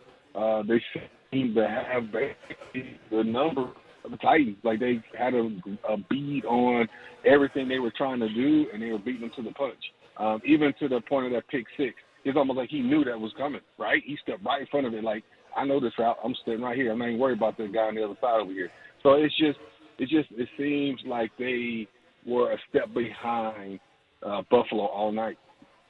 Man, that's tough, man. Now you look ahead and you got Oakland, like you said, coming in here with a guy in Devontae Adams, man. When you say explosive, I don't want to discredit a guy like Stephon Diggs, but is Devontae Adams just that guy, though? After what Stephon did, I think everybody needs to be worried, especially if they not hurt, if they not healthy. Devontae is a very patient, very methodical route runner. He's very smooth. He doesn't waste a whole lot of energy when he runs routes. If you've seen him, there's not a whole lot of herky-jerky energy, lost movement. He is very smooth as a route runner, and he has solid hands, man. He don't drop a whole lot. Just put the ball in his catch radius. He's coming down with it for the most part. It's a tough matchup, even when everybody's healthy. When you at the top of your game, it's a tough matchup. Right. And then you add that he has a rapport with a quarterback already that he just got there just because they have familiarity because of college. It just makes it that much harder for anybody to match up with. And they already got a sense of what they're trying to do. Oakland is a good football team. I think they were another team last year that was on the cusp of really doing some damage if they'd have gotten the playoffs and things. And this is a tough matchup. These first 2 to 3 games, I think we all would have looked at and thought Buffalo and Vegas was going to be a tough out. And now, especially after the Buffalo game, this is an extremely tough out for the Titans. Former Titans wide receiver Kevin Dyson with us here on 3HL. Dice, you look at these two teams, both coming in looking for their first win of the season. How important is it in the NFL to just get the first one under your belt for a season? You just gotta get that one. You gotta get that taste. Get that mood, that feeling in your bones. Get that out of the locker room. It makes practice a little more bearable, right? Like, don't get me wrong. You like practicing to get better, work on your game, studying film, but it's nothing like coming to the facility after a win compared to a loss. You know what I mean? There's just a different type of anxiety and things that come with after you lose a game, especially how it turned out on Monday. So have an opportunity, another weekend it can take a lot of that sour taste out your mouth to get you going in the right direction, you hope. Dice, all right. Can you put me in the locker room after the loss like that? Is it I understand it from the basketball aspect, and I'm pretty sure it's universal. But coming into the next week, getting back into the lab and getting in that film room, what is that like, man? Because I always prided myself, man, like when they turn that film on, regardless if we win or lose, I know I'm going to be done took care of what I'm supposed to take care of, man. How much, and I'm going to be able to take something positive from that game to build on. Take me through the next 2 days after that loss. You know, a good team and good players, they're gonna be critical of themselves, but at the same time give themselves some grace and say, okay, I did this right, but I can get better on here. And you got to be critical of yourself. That's one way you're gonna get better. You got to say, okay, I don't need to be doing everybody else's job. I just need to do my job a little bit better. And whatever that looks like for you, that's what you do. You know, if I'm a corner and I'm looking at film, what did I give up? Was it my hip? Was it my eye placement? Was it my hands? Was it my alignment? What was I giving up that made me give up these plays? And being critical of yourself, and then have grace. Something you didn't get a check. Sometimes it might have been I wasn't necessarily in the right position, or I was in the right position, I just didn't make a play. You know, so it just got to look at the whole film in totality and how we and I specifically can get better. And I think that's when, you know, you got a good team. You know, more often than not, when you hear somebody talk about when they have a good team, the blame is shared just as much as the praise. You know, it's like, hey, I did this wrong, and when you win, we did this, and I'm hearing that type of verbiage coming out of the locker room, like I can get better, and that's a good sense. That means you got a good culture in your locker room. The guys they're not satisfied. This ain't what they want. It's just a matter of doing your job a little bit better, and sometimes that's just extra film stuff. That's finding a little bit of a light. They say, oh, I can take advantage of that. So when I see this familiarity in this game, this formation, this check, this motion, this move, this route, whatever, I know this, I've seen it and trust it. Sometimes after you get beat up like that, you don't trust your instincts, you don't trust your studying, you don't trust your stuff that you've grown accustomed to, and it just amps up and builds on it even more. And that's where you got to get over that hump after you make a few plays. Dice, one last question for you. How would you assess what Ryan Tannehill has brought the last 2 weeks? And I know you have to keep in mind that offensive line has struggled, haven't been able to get the run game going. You've got young receiver trying to get his legs under him. But with what you've seen from Ryan Tannehill, and throw in, questionable play calling possibly from OC, how would you assess what the Titans have gotten out of Ryan Tannehill? Man, that's a loaded question because you mentioned all the factors that go into the success of a quarterback, right? You got to be in tune with your coordinator. You got to be in tune with your pass catchers. Every quarterback can be a lot better if the running game is successful, right? So a lot of these factors that are not in line with him right now make it a lot harder for him to have some success. And I believe, especially in that second half of Monday night, he was trying to force some things, trying to make plays, in particular that throw, and maybe he just automatically assumed something's going to happen based on the look he got when the linebacker was just like, no, I've seen this, and just stole the route from him. And so, he got to continue to not try to press and try to make plays as opposed to let the as cliche as heck, but that's what ultimately he's got to do. He's got to trust. He's got to trust his eyes, trust his studying, and continue just to go through his progressions as opposed to I'm gonna go ahead and force this throw in and try to make a play. And if they can get Derrick Henry going, that's a whole lot of ills. Right now, with him struggling as far as no explosive plays, really Buffalo, they met him at the line of scrimmage and he stopped his feet. As soon as he made contact, he couldn't get going. And so if that's going to continue to be the struggle, Tannehill's probably going to have a struggling year. No doubt. Good stuff. All right, former Titans wide receiver Kevin Dyson. Thanks so much for taking time with us, Dice. Are your kids behaving at your school? Always. Kids are always good. They know Dr. Dice will get on them. Thanks, Dyson. All right, y'all have a good weekend. No doubt. You too, Dice.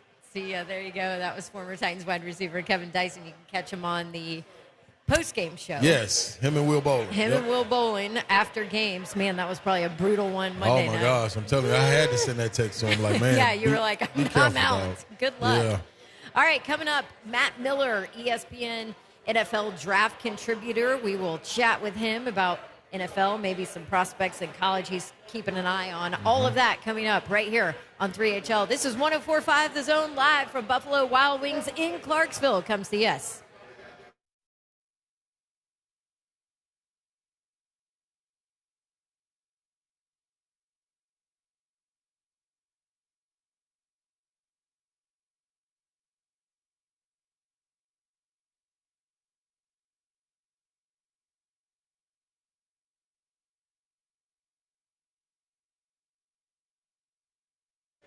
Let's get to it, man. Red Dog Wine and Spirits. Arr, arr, arr. You know what the dog is. When he barking, you slide on in there, let him know you're in the building, and go get your favorite wine, whiskey, spirit, craft beer, whatever it may be. It's been a Franklin favorite since 2000. And, yep, they got the largest selection of wine, whiskey, spirits, and craft beers. So it's just at home for you. 1031 Riverside Drive, Franklin, next to Publix off Highway 96. I was just in there this weekend, and you know what?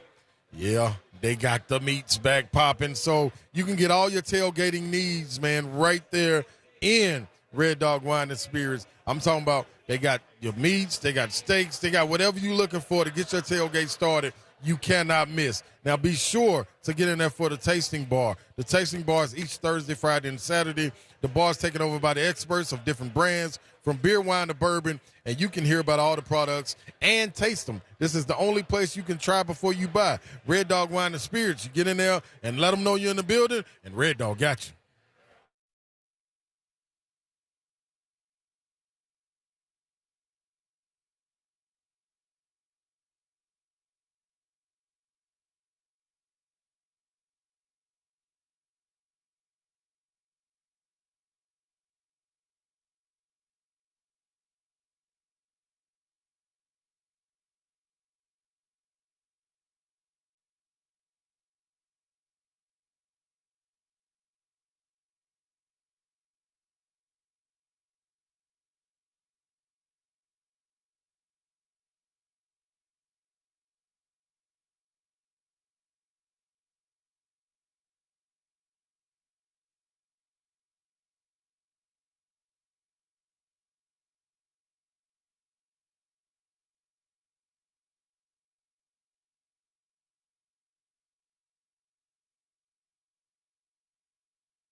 Getting in the end zone is only one thing. That means you scored. Add the points up, get what you're looking for, and you know what? You know how you can do that in the housing department? The housing resale, the housing. What am I saying? You don't know what I'm saying, do you? The housing market. That's what I'm trying to tell you, Babs. Thank you. The interest rate info, the refi, cash out refi, purchases. It can all be taken care of Ryan Kelly and the HomeLoanExpert.com.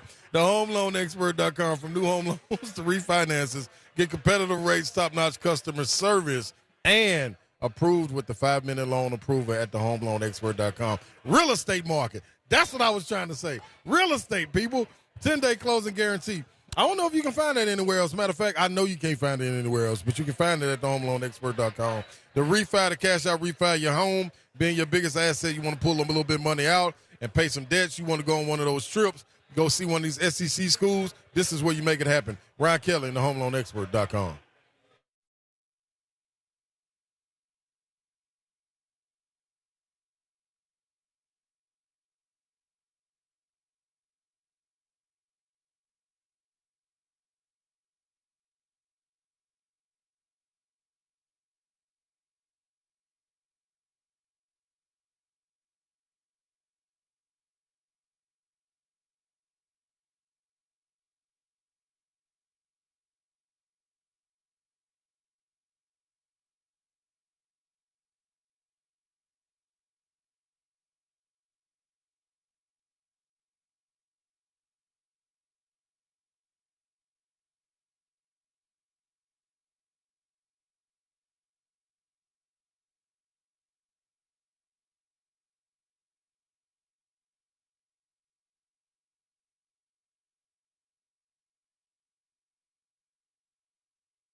Welcome back into 3HL on 104.5 The Zone. We are live here at Wings 110 Southampton Place in Clarksville. Clarksville, come on out and see us. And What's thanks happening? to everybody who is already here. That's right. Love y'all. Chain Gang in here representing. Chain Gang is ready. Look at that. Even after what happened on Monday night. Even then. Hey, it is our happy hour headlines brought to you by Kickstand Cocktails. Kickstand Real Spirits, Crushable Spice. Check them out on Twitter at DrinkKickstand. Only 105 calories, no added sugar, 3 grams of carbs. Perfect for your tailgating. Perfect if you're a Titans fan and you had to sit through that Monday night football game. Hey, let's talk to an expert about this and everything that went on. Matt Miller from ESPN, ESPN's draft analyst and insider at NFL Draft Scout on Twitter. Matt, how are you?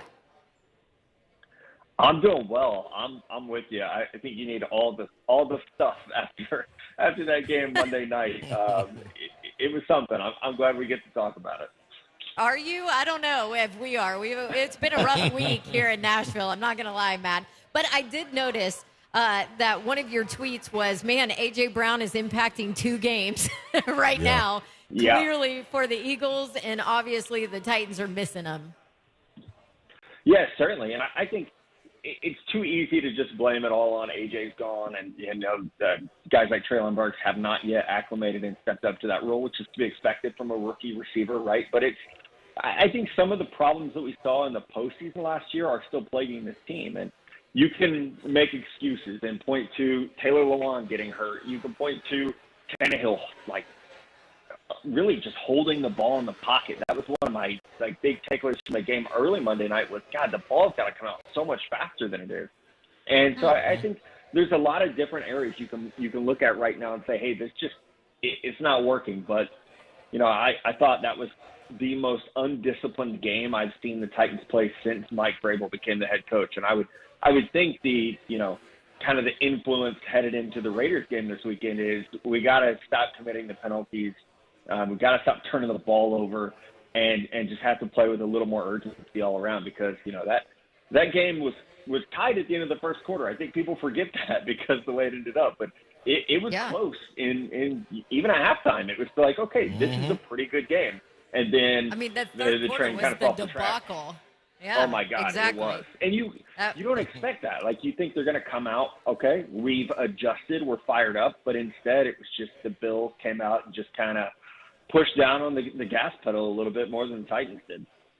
Obviously, the offensive line struggling big time, but Nicholas Petit-Frere, and I know he's probably one that you watched coming out in this year's draft, and obviously Titans fans didn't really expect that he would be in a starting role, but he beat out Dylan Radins. And honestly, I thought he looked pretty good for a rookie on a struggling offensive line, or has looked pretty good on an entire line that struggled. What did you think about him coming out? Did you think he was in a position where he could step in and play right away in the league? Yeah, so I was actually a pretty big fan of his, especially if you went back to the 2020 tape. I thought he got exposed a little bit at the end of the year last year, just as Ohio State got into some better play. But I did think that he was someone that was there is some starter potential here, especially if it wasn't at left tackle where he was at for the Buckeyes. So I'm with you. I don't think he's looked bad. It hasn't been a situation where through 2 weeks I've watched both games. It's not a situation where you're like, oh my God, they got to get him out of here, or how did he beat out Dylan Radins? I think he's holding his own, especially in situations where you've played teams with great pass rushers, especially Buffalo. It's not just Von Miller. They have young guys like Greg Russo, who had a really good game on Monday night. So I think with Nicholas especially, the arrow is pointing up there. And I do think you could argue maybe outside of Nate Davis, he's probably been the best lineman for the Titans so far, which you love to see that from somebody who wasn't a first-round pick and, as you said, wasn't really expected to have to jump into this spot so quickly.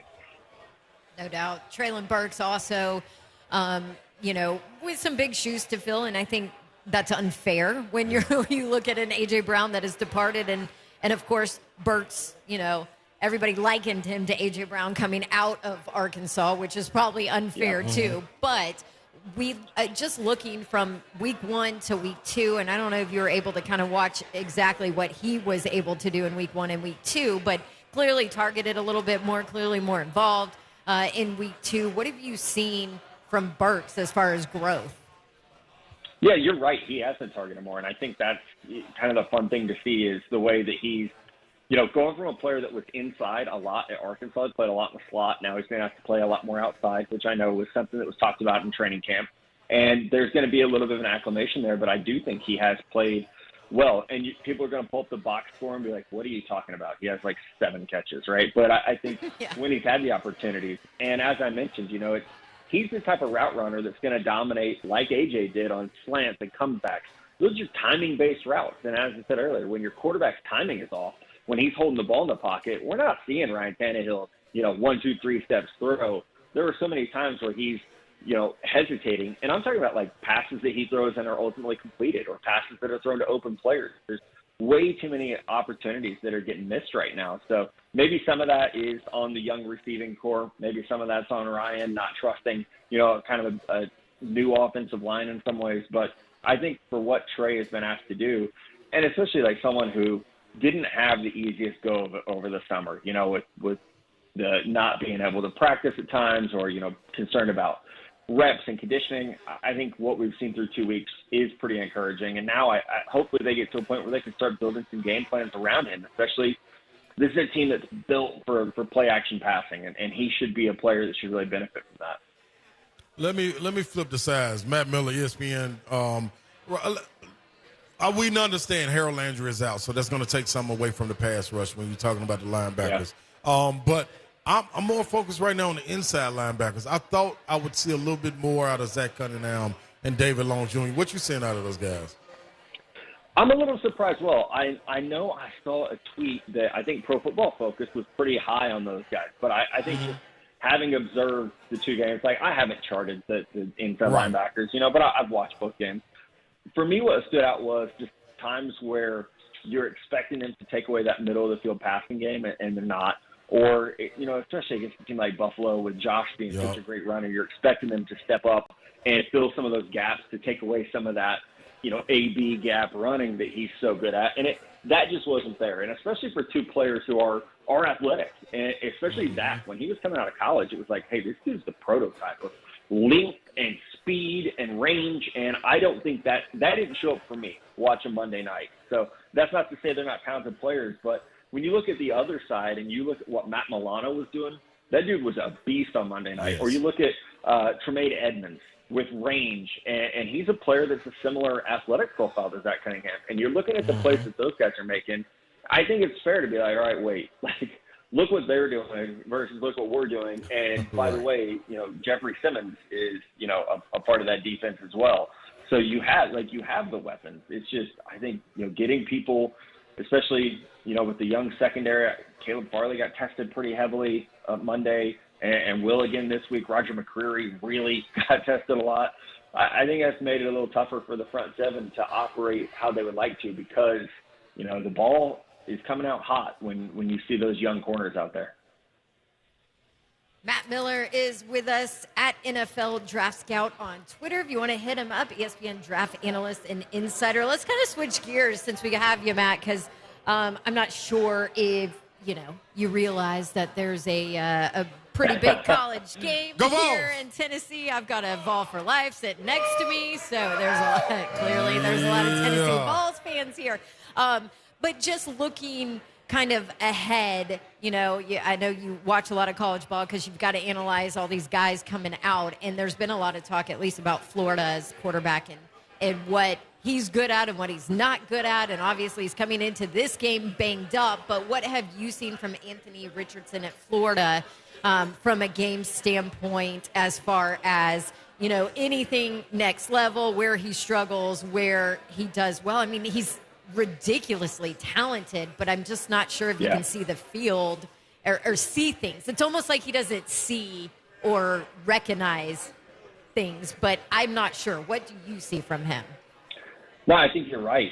For a player that there's so much potential, there's so much hype. After week 1, they were ready to give him the Heisman, and I say they because I've been very cautious with him. Like, I didn't put a first-round grade on him. I did a way too early mock draft, and I didn't put him in the first round because, we saw him play in 5 games last year. but it was just limited time. Like, he wasn't the guy. And so I think what we've seen this year is no touchdown passes. Let's remember that. He has not thrown a touchdown pass yet. He's thrown 4 interceptions. He is under or right at like 50% completion percentage. So as a passer, it's just not there yet. And a lot of people will remember me as the guy that put on a case for Josh Allen because I said he can develop. The traits are there. The mechanics need work. And by the way, he's throwing to people that are not NCAA caliber wide receivers at Wyoming. The difference is with Anthony Richardson, similarly, a great athlete, but he has NFL talent around him. He has those players. And so it's not a matter of, hey, the level of competition is not there. He doesn't have a good supporting cast. For Richardson, I don't know that there's an excuse outside of, this will be like his 7th career start against Tennessee at Neyland Stadium, which is now going to be a great environment for him. So I'm excited to watch that game. It was my game of the week to watch, not just because of Richardson, but because, Hooker's playing great this year. Hopefully we see Cedric Tillman out there. He's one of my favorite receivers in the country. It's definitely a matchup that looks – not only is it one of the great rivalries in college football, it's back to a game that has legitimate draft prospects that people like myself really have to hone in on. You've been able to keep an eye on Brew McCoy. How do you think he's adjusting, being able to get back out there and start to play again? Yeah, man, I'm a Texas fan. Brew McCoy just broke my heart. He's been everywhere, right? So I have been able to keep an eye on it. And I think what we're seeing is some of that potential that was always there. It's funny, we were talking about A.J. Brown and Traylon Burks. He's built just like those guys. When you see him out there making plays, it's like, okay, I see you, 6'3", 225. You can just kind of out-muscle players. It's almost like a small forward at times with the way he can play. So this is going to be a big game for him if Cedric can't go, where he's probably the guy for Hendon Hooker. And Florida always has dogs in the secondary. They have players, right? And so I think that it should make it fun. We haven't seen Brew break out yet. The Pitt game, I know he had a touchdown, but this could be his coming out party and remind folks that throughout all the USC, Texas stuff, he's still one of the best players in high school when he was coming out. Yeah. I want to go back to Cedric Tillman because it looks like we're probably not going to see him on Saturday, but you did say one of your favorite receivers in the country. What does he look like as a pro? Oh, my gosh. I think that he can be a number one receiver in the NFL, first and foremost. He's improved so much. I think my favorite thing is, obviously, at 6'3", 215, he can run those underneath routes and beat you with body positioning. But, we've seen him now just be able to track the ball better. I think there's a little bit more comfort and confidence when he has to go either shoulder down the field, when he's asked to take the top off of the defense. He's not, just, with air quotes, he's not just a possession receiver anymore. He's really rounded out his game. And as we look ahead super early to this year's receiver class, there's not a lot of big guys. Jackson Smith and Jigba's small. Kayshon Boutte is not very big at LSU. Jordan Addison at USC is sub 6 foot, 175 pounds. There's not that, hey, this dude like a Drake London, can take over a game with his size and win at the catch point. Cedric Tillman can do that. So I'm excited to see how this season plays out. I know, like you said, it doesn't sound like he's going to play. I really hope he does just because, this is such an important matchup for both schools. Love it. Matt Miller with ESPN. By the way, you were dead right on Josh Allen, huh? You get one right, you can kind of hang your hat on it for a while. People forget all the ones you're wrong about if you get a Josh Allen right. Hey, that was a pretty good one because there's a lot of people that said that would not work out, and it's looking, trust me, Titans fans got it up close and personal. So, yeah, well done. Hey, Matt Miller, thanks for spending time with us. We appreciate it. You bet, guys. Thanks. Have a great day. Appreciate it, Matt. There you go, ESPN draft analyst and insider Matt Miller at NFL Draft Scout on Twitter if you want to hit him up. Does a good job and, wow, spoke really highly of Cedric Tillman, even if we don't get to see him this weekend. Right. That's exciting. All right, we are going to give away some tickets. And gift cards. And gift cards. And more tickets. Are we just going to draw for these gift cards? Yeah, we're going to draw for the gift cards. We're going to draw for all of them. Yeah. All right. And if you are listening, if you stick around, we are also, Kelly from Buffalo Wild Wings always gives us a pair of club-level tickets to a Titans game to give away, and we are going to do that for all of our listeners that couldn't make it out there. Right after this break, we will give those tickets away to the fifth caller. So stick around, and then you can have a chance to win some club level tickets to the Titans Raiders game on Sunday. This ticket right here, this giveaway is for Nancy McGuire. Nancy McGuire, you got tickets. Oh, look. You're going to dead giveaway. There's your Tennessee people. Uh-huh. How about, thanks to Buffalo Wild Wings Miller Lite, a $50 gift card to B-Dubs. This one goes to Linda Balavong. Hey, she's right there. Right in front. There you right go. There. And our last $50 giveaway, thanks to Buffalo Wild Wings and Kelly here. Wayne Brown for the other $50 giveaway. Wayne Brown, there you go. Congratulations to everybody. This is just. There you go, Wayne. Go Vols. Hey, this is just a preview of what you can win if Yes, you come it and is. hang out with us for our Titans football feast at Buffalo Wild Wings. We're in Clarksville. Coming up, we'll give away more Titans tickets, Titans club tickets, level, baby. after the break. Stick around. This is 3.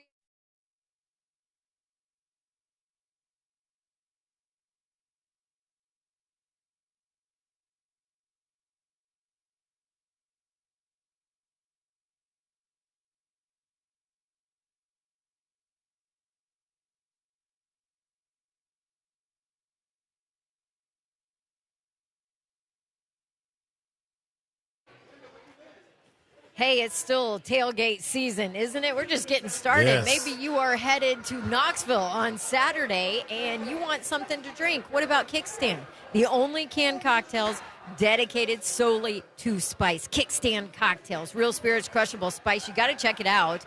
Only 105 calories, no added sugar, 3 grams of carbs. And here's the deal. If you're going to sit around or get up early, hang out for, college game day, and you want something that isn't going to leave a gross taste in your mouth and give you aftertaste, well, Kickstand Cocktails is exactly what you need. So crushable because they have zero aftertaste. That was Darren Ravel's big thing when he helped to create it. No aftertaste. You try it, you'll buy it. Couple of flavors. My favorite is the roasted jalapeno cucumber, refreshing, mellow heat from the jalapeno, nice little fresh taste of cucumber, subtle hints of white grape. Oh, it is good stuff. Grab some for your tailgate this weekend. Shoot, grab some now. It's happy hour right now. There you go. Kickstand Cocktails at Drink Kickstand on Twitter. Kickstand, real spirits, crushable spice. Superbook Sports, man. From Nashville to Knoxville and all around the country, Superbook Sports is your place to wager this football season.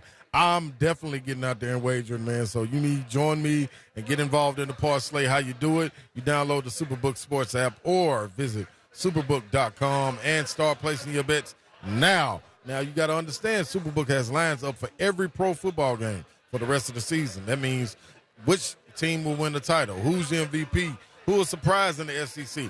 Now, you know what I'm going with for this game, man. I'm going to take Tennessee. I'm going to give up the points, and I'm going to bet on the over-under. You got to stay up and pay attention tomorrow to learn about the over-under. Watch for the parlay. But as far as Superbook goes, offering up to a $1,000 bonus when you sign up, deposit, and wager in the same day. Got to do it at the same time. All 3 of those things: wager, deposit, and sign up.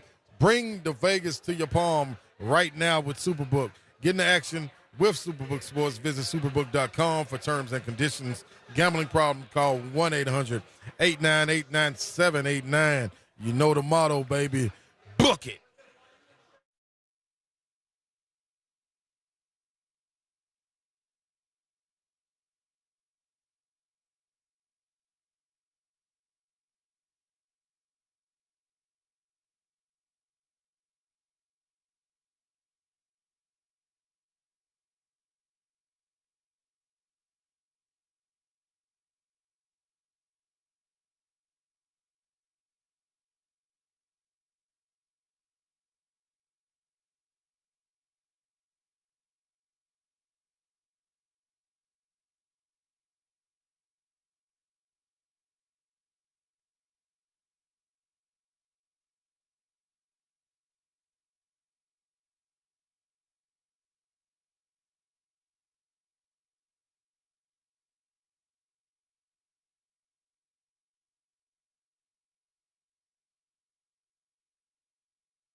Welcome back.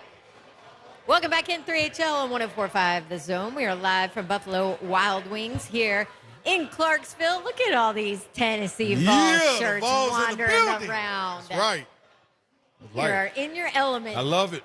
I love it. Don Davenport, Ron Slay, Brent Doherty is on assignment for today. Joe Hunk back at the station making sure everything runs smoothly, which is not easy when you got me and Slay here. That's right. Wanting to socialize and talk to everybody, not paying attention. Without the leader, the mayor here to lead us. I know, man. Miss him. He'll be back tomorrow, though. I will be in Ames, Iowa, covering Baylor at Iowa State on ESPN2. So that'll be a fun, nice 11 a.m. Central Time kick. You should have fun, Babs. There you go. Wake up, and right after you watch game day, you can watch Baylor and Iowa State. That's right. How about it? Good warm-up. Yeah. We'll be at scoreboard tomorrow, too, so y'all can come out there and holler at us. Put your bets in to try to beat me and Mayor and our picks and see what you can do. We will have prizes to give away, so scoreboard tomorrow from 3 to 6. Outside of that, I love scoreboard. Oh, yeah, it's cool, man. Real cool environment. And it's cool outside now, so we may be able to do the show outside. That'd be dope. Yep. They should let you, although they always have live music out there. Yeah, it might drown us out. So good. Hey, we still have one more pair of club tickets. Well, let's give them away then, Babs. By the way, thank you to Kelly and Buffalo Wild Wings and Miller Lite for our Titans football feast because everybody comes out. We've given away $100 worth of gift cards. We've given away 3 sets of Titans tickets. And now, if you are listening, if you couldn't make it out tonight, you had 3 chances to win. But Kelly always gives us a pair, courtesy of Buffalo Wild Wings and Kelly here, always gives us a pair of club-level tickets to give away as well. Yes. So, Titans, Raiders, Sunday. Slay will be there. I'll definitely be in there. And you VIP can be tailgate, there baby. as well. Caller number 5 right now to Joe Hunk, 615-737-1045. Good luck to Light you. it up. Caller number 5 for a pair of club-level Titans tickets. Right. All right. You got a parlay tonight or anything? I mean, you know what? I'm put a parlay together. Let me check this out, Babs. We got the Steelers taking on the Browns. he's like, which parlay would you like me to that is the question. to tell you about? Yeah, It's back on Steelers at Prime. Browns. Prime Video, too. Back on Amazon Prime. They did a good job so far. Yeah, I thought with so. this. You know, total side note before Talk you to get me. into it, I think it's cool for me to see a normal college analyst do NFL Yeah. in Kirk. Yep. And do good.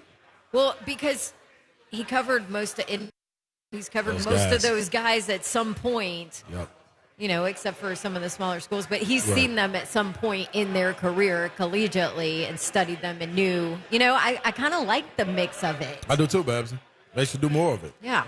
Probably see more of that coming down the line, but especially with him setting the tone like this. Pittsburgh at Cleveland. Jacoby Brissett. Will he get it going? Will Amari Cooper keep his hot streak going? Can Nick Chubb get rolling? Speaking of knowing them in college, and Jacoby Brissett, so I covered him when he was at State, and he used to bake cookies for his offensive line. Really? I think I've told that story before, but I loved that. Man. Loved that. Like, every If there was week, chocolate chip, I would have smashed him. I mean, like not like Babs. Pull him out baking. the freezer. Like, pull him out of the freezer, throw him in. Whipping the dough and everything. Right. Like, no, he made them. Special. Yeah. Special. Yeah. So, Babs, I'm taking, the line is 4.5. Cleveland's giving up 4.5. The over-under is 38. Woo! Not knowing the situation at quarterback for the Steelers, man, I always feel Both like teams Mike Tomlin. 1-1. Yeah, Mike Tomlin can get something done. I always feel like the Browns were brown. And the Steelers will come out on top. In this situation right here, playing at Cleveland with T.J. Watt not being there, not sure what you're going to get out of Mitch Trubisky. Can he carry the load? Will they have to go to Kenny Pickett? I'm going to have to go with the Browns on this one, Babs. I think the Browns cover. The over-under of 38. I'm going to go under on this one, man. I know that 38 is kind of low, but I just don't see a lot of scoring out of one of the two. I think one of the two. It's supposed to be crazy weather, too. Isn't it supposed to be super windy, like 20, 25 mile per hour wind gust? I mean, that's not. You spot on, Babs. That won't bode well for Pittsburgh offensively. It won't. No. You just don't. You just can't trust that Nope. yet, right? You don't know what you're going to get. Wind you can't gusts trust of that. 40 miles per hour is supposed to be taking place. Oh, so, 40? Yeah. Last time I read it, it was like 25, Yeah, so it's gotten so- even worse. Yeah. We'll see how this goes, but I'm taking that. That's my take, man. The under 38, that's the parlay. Cleveland covering with the 4.5. Here we go. I mean, Pittsburgh needs Ramon back. I don't think they can run the football yet, right? Man, you talking about an offensive line, man, that is young. Goodness gracious. I know we got problems going on here with the Titans, but Pittsburgh right there saying the same exact thing with the fifth-year guy being the oldest in the locker room. That's crazy. That's tough, yeah. Yep. Well, Babson, we wrapped that up. Thursday's in the books. It is. Man. You gone. We won't see you till Monday, Babs. I'll see you guys Monday. I'll let you know how Ames is. It'll be my first trip there. Hey. You ever been to Ames, Iowa? I've never been to Ames, Iowa. You have? I did spank There you Iowa, go. though. But anyway. We'll see Hey, y'all that's good tomorrow, enough. man. This is 3HL. We out there, Babs. You're going to be ready tomorrow, aren't you? Hell yeah. All right. I can't wait till we ain't got to be hosting the show, Babsy. I'm Let glad Mayor I'm come gone. do this stuff, man. You Oh, still y'all be have out. 2 shows left, Slay. I'm going to be out of control tomorrow. Shocker. All the way. There's your ball for life. Go Vols. You better know it. God bless you. We'll holler at you. See ya.